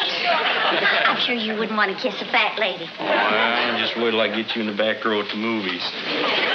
Do we have to pick Florrie up? She's going to walk over. Luke. Grandpa, you ain't dressed yet. Hey, Florrie's going to be along pretty quick now. Well, I can't put my collar on to get my hair slicked down. Ain't you know none of the hair grease around this house ain't all? Yeah, you can use my hair tonic. I don't want none of that store-bought stuff. It's all alcohol. Evaporates as soon as you put it on. Senor Grandpa, you can use some of my hair grease. Is it good and thick? I cannot even run my comb through it. That sounds good. Let's get it, eh? Come on. I'll go get it for you, Senor Grandpa. He sure does like to look nice for Florrie, don't he? I think it's sweet a man Grandpa's age being so romantic. I don't like it. Grandpas are not supposed to be romantic. They're just supposed to be grandpas. Oh, Florrie, come on in. Hi, Florrie. Thank you, Luke. Hello, everybody. Look what I've got. Huh. It's the latest issue of the Mystic Nile Quarterly, hot off the press. Look in the middle pages. They've got the Remember When department in this issue. Remember when? It's pictures of some of the members the way they looked years ago. The editor asked folks to send them in. Oh, look. There's Mrs. Davenport, the history teacher. She was a right nice-looking girl. My teacher, let me see. Holy smoke. Look, Essie. She's almost human. Look at the next picture. Look at them legs, will you? Who is that, Betty Grable? Oh, no. Let's see. Florrie McMichael. Oh, that must be some kind of a joke. Is that really you, Florrie? I almost didn't send it in. The outfit is a little on the scanty side. Well, that's what the figure calls for. I'm really impressed, Florrie. You're impressed. Wait till Grandpa sees it. She is just a girl in a bathing suit. Silly, it's a costume. Were you ever on the stage, Florrie? Oh, my heavens, no. I only wore it once at a charity bazaar. I was selling tickets, and they thought it would help business. I bet it did, too. If I'd been there, I'd have been real charitable. Well, you look rightly nice tonight, as usual. Thank you, Amos. You're looking mighty handsome yourself. Well, shall we be on the way? Well, Amos, before we go, I think there's something in here you might like to look at. Yeah. What's this? That's the Mystic Nile Quarterly, Grandpa. This is the Remember When section. Gee, there's something I'd like to remember when. Who is it? Read it off, Luke. Oh, that's Judge Hawkins with hair. That ain't the one I meant. You know it. Read off the name there, that doozy. Excuse me, Florrie. I'm a man and I'm human. Oh, I understand. You really want to know who this gal is? Read it off! Yeah. Read it off! All right, now, let me see here what it says. Florrie McMichael. Well, now, how about that? How about that? Florrie McMichael! This is you. See, I told you you'd be impressed. Shocked, you mean? What? This is shameful. Little Luke, Hassie, go on, get in your room. Now, go on, get. I'm surprised that you'd even let him see it. Amos, surely you're joking. It's just a picture that was taken almost 30 years ago. Time, don't erase the shame of it. Grandpa, you just said it was a doozy. That's before I knowed it was Florrie. I'm surprised at you. It's just a little old costume she wore selling tickets at a charity bazaar. Little is right, and you had the gall to dress like that in front of people? Now, just a minute, Amos. You're acting as if there was something improper about this. Well, what else? You had them clothes put on, then took a picture and sent it to the magazine. Why did you stop there? Why didn't you put it in one of them little eyeglass things so the fellas at the smokers could gawk at it? Oh, Grandpa, Grandpa, how can you say a thing like that? Amos McCoy, you're a narrow-minded, nasty-thinking blue nose. And if you think for 1 minute that I'd ever go out with you again after this, you're sadly mistaken. Now, wait a minute, I'm sorry about this, Kate. I guess I'd better go on home. Oh, wait, Flora. You can still go to the movies with Luke and me. Why, sure. Well, all right. I can still go to the movies with you. Oh, you'd better not, Amos. They're showing Donald Duck. And some of his feathers might be exposed. Well, if you think I want to even be seen with you after this, you're mistaken. And you can consider our date canceled.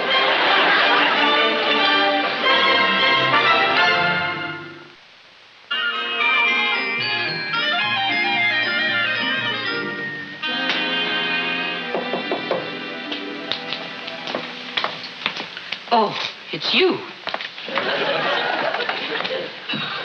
Lori, can I come in? Suit yourself. You're mad at me, ain't you?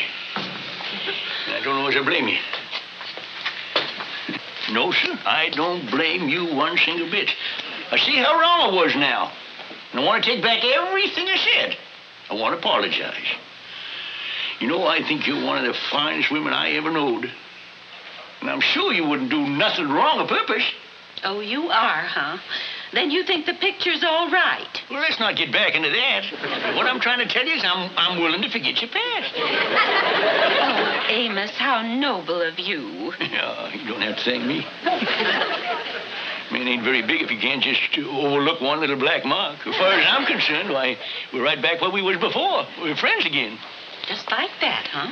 A word from you and it's all cleared up. That's right. Everything is all cleared up. Right, Florrie? Not by a long shot. Huh? It must have taken a great deal of courage for you to endanger your reputation visiting a woman with such a flaming past. Florrie, I said I was willing to forget. Will you forget everything? Everything? Is there more? Costume isn't my only black mark. My heavens, no. You might be interested to know that when I was 20, I bleached my hair. Florrie. And you should have seen me at the San Diego Fair in 1935. I went through the tunnel of love with a fella. Florrie! And not only that, I let the man on the midway pick me up twice to guess my weight. Florrie, please. And I'm still living just as recklessly. You know what I'm putting in this stew? Sherry. And I'm putting in more than the recipe calls for. Why not? I might as well have the game as the name. Now, I'm sure that's more than even as big a man as you can bear. So why don't you just run along? If you sneak along the hedge, maybe nobody will see where you've been.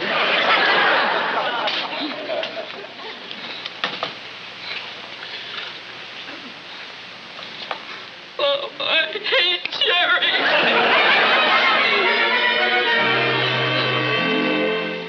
Well, Grandpa, you only got yourself to blame. I know, but that woman's stubborn as stubborn can be. Females. They should call them females. Hey, ain't that Mahitable Swanson going in our house? News sure travels fast. Huh? Well, she probably heard about you and Florrie busting up, and she's swooping in to set her hooks into you. Yeah. Hey, Mr. McCoy's got a hide tough enough to blunt any hook she's got. Leastwise, Mahitable's a respectable woman. You wouldn't see her going around posing for pictures she'd be ashamed of. Grandpa, you don't understand. Florrie ain't ashamed. But that's what's pitiful. Just pitiful.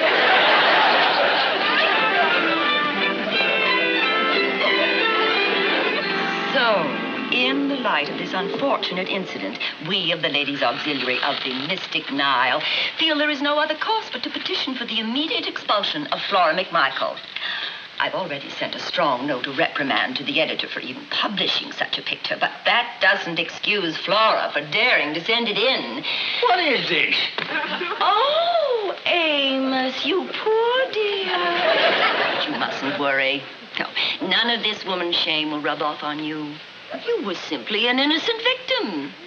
Victim? Yes. Oh, I could have told you. So, Kate, I'm sure you'll want to add your name to this petition. I have no intention of signing such a thing. I beg your pardon? You heard her. And if she'd have signed it, I'd have ordered her out of the house. Why, but Amos, don't you realize what Flora has done? Haven't you seen this picture?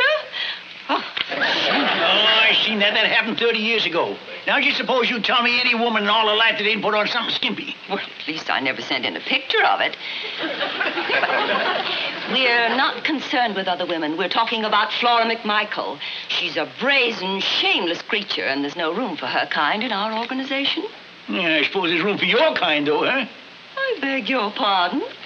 May Hiddelbert Swanson, you know what you are. You're a narrow-minded, nasty-thinking blue-nose. And you can take that petition of yours all over the county, but you ain't going to do no good here. Well, don't think I won't, Amos McCoy. Oh, I'm disappointed in your attitude. You, of all people. But never mind. I'll see to it that Flora McMichael gets the treatment she deserves. May Hiddelbert, you can go now. I came here with... That bottom step is loose. See that you don't watch after it. What? Don't say it. Hey, don't give me no credit. When I heard my words coming through her lips, made me know what a fool I've been. Santa Maria, that woman, she drove up like a cyclone. Did somebody say something? I'll say somebody said something. Hey, Kate, can Mahitable really do what she says, ruin Florrie's chances in the club? Oh, I don't know, Luke. She's got an awful lot of influence.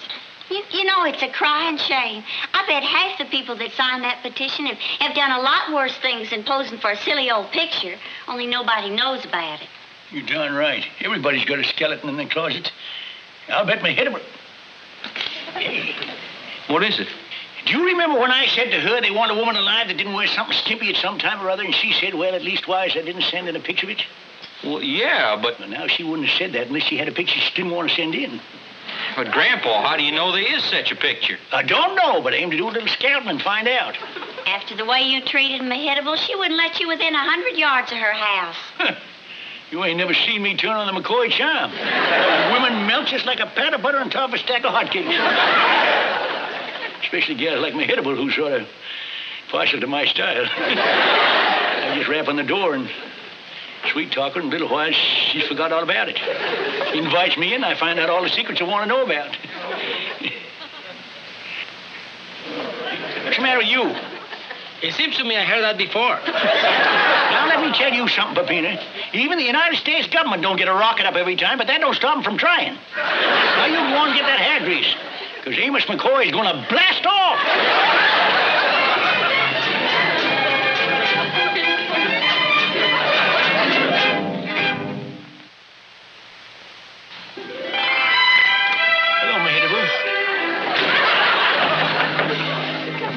I just want to square myself, pretty face.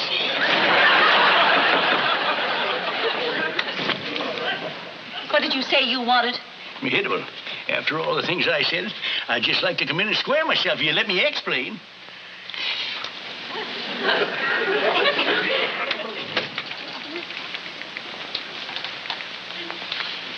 Well? This is just like the house I'd picture you living in. It's you. You said you wanted to explain. Oh, yeah. Mahitable, I want no gentleman saying the things I said, but that wasn't me talking. I was still under Florrie's spell.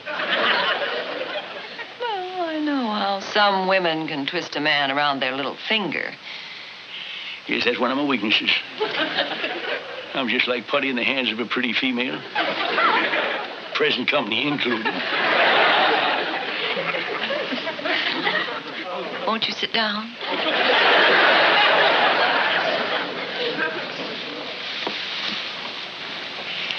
I get you to thank for saving me from Florrie.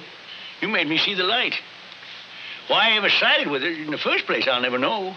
Well, now, Amos, I wouldn't blame myself too much. So many men have been bedazzled by that kind of woman. Yeah, I know. It's always the flashy kind. Women that's led exciting lives. We never seem to realize it. It's women like you that has true worth. Like me? Mahitable, you're a fine, upstanding woman. Well, I do try to maintain my self-respect. I think it's important for a girl. Yeah, it sure is. You know, it's just a crying shame that all us men end up with the Florries in this world instead of women like you that live decent lives. Quiet, sheltered, dull. Dull? Well, you know what I mean. Something never done nothing that man would call daring you. Oh, no, I haven't been without my daring moment. Well, yeah, I mean, something like Florrie done, like selling tickets in a skimpy costume. Poof. Selling tickets, that's nothing. Oh, I know darn well you never done nothing that daring. A quiet little woman like you. You wouldn't say that if you'd lived in Menominee, Wisconsin in 1933. I danced the hula at the biannual meeting of the Merry Merchants Club. Animal Swanson. You're pulling my leg. You don't believe me? No, I don't believe you. No, not you, Mabel. All right, just wait.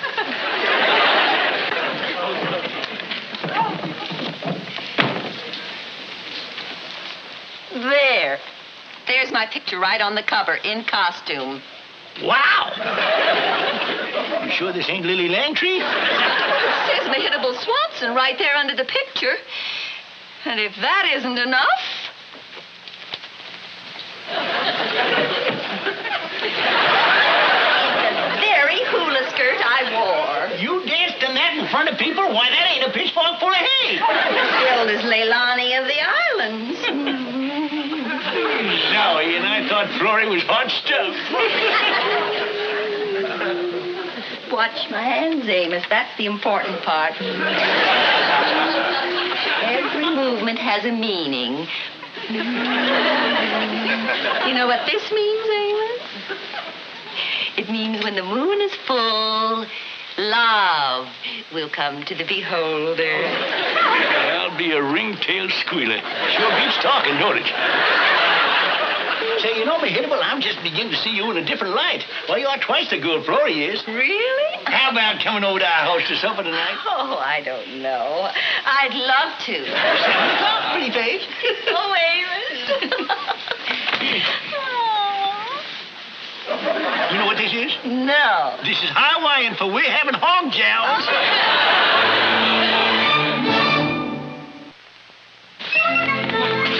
When are you going to explain this? What is she doing here? You know how we feel about Mehitable Swanson. Now, you two, just wait a minute. You'll enjoy this. Is Peppino back yet? Peppino? Yeah. Oh. There you are, boy. Did you see Florrie? Si, senora. Did you tell her I was ailing? Si, senora. She's coming right along. Good boy. Now, you take these potato chips. You give me this one. That'll keep you busy for a while. Grandpa, you tricked Florrie into coming into the same house with Mehitable? What are you trying to do? Start World War III?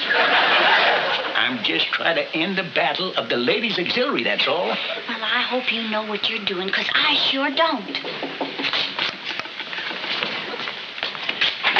Hi, Florrie. Amos, I thought you were sick. Yeah, I suddenly get better. Now, Florrie, you come on out in the living room with somebody I want you to see. I cannot watch. Mehitable Flora. Amos? He can't do this to Florrie. No, wait, Kate. Grandpa must have some reason for this. How could you bring me face to face with this woman who's been poisoning everyone against me with that petition? Poisoning? You were only getting what you deserved. Hey, now, wait a minute. That petition, that's why I brought you together. You see, Mehitable started over and she's changed her mind. What? She's going to drop the petition. I never said that. Well, that's what you told me. You were going to tear it down. I did no such thing. Didn't you, Leilani?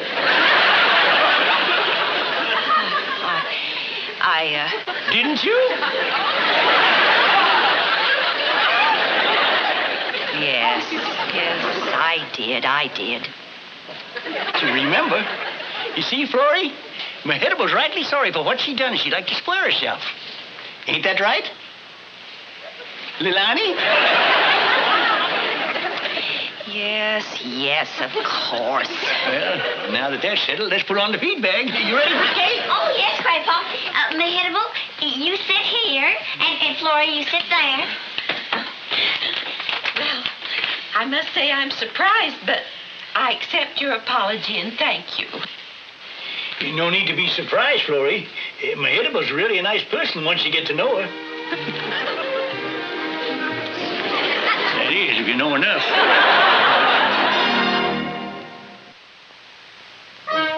Thanks for everything.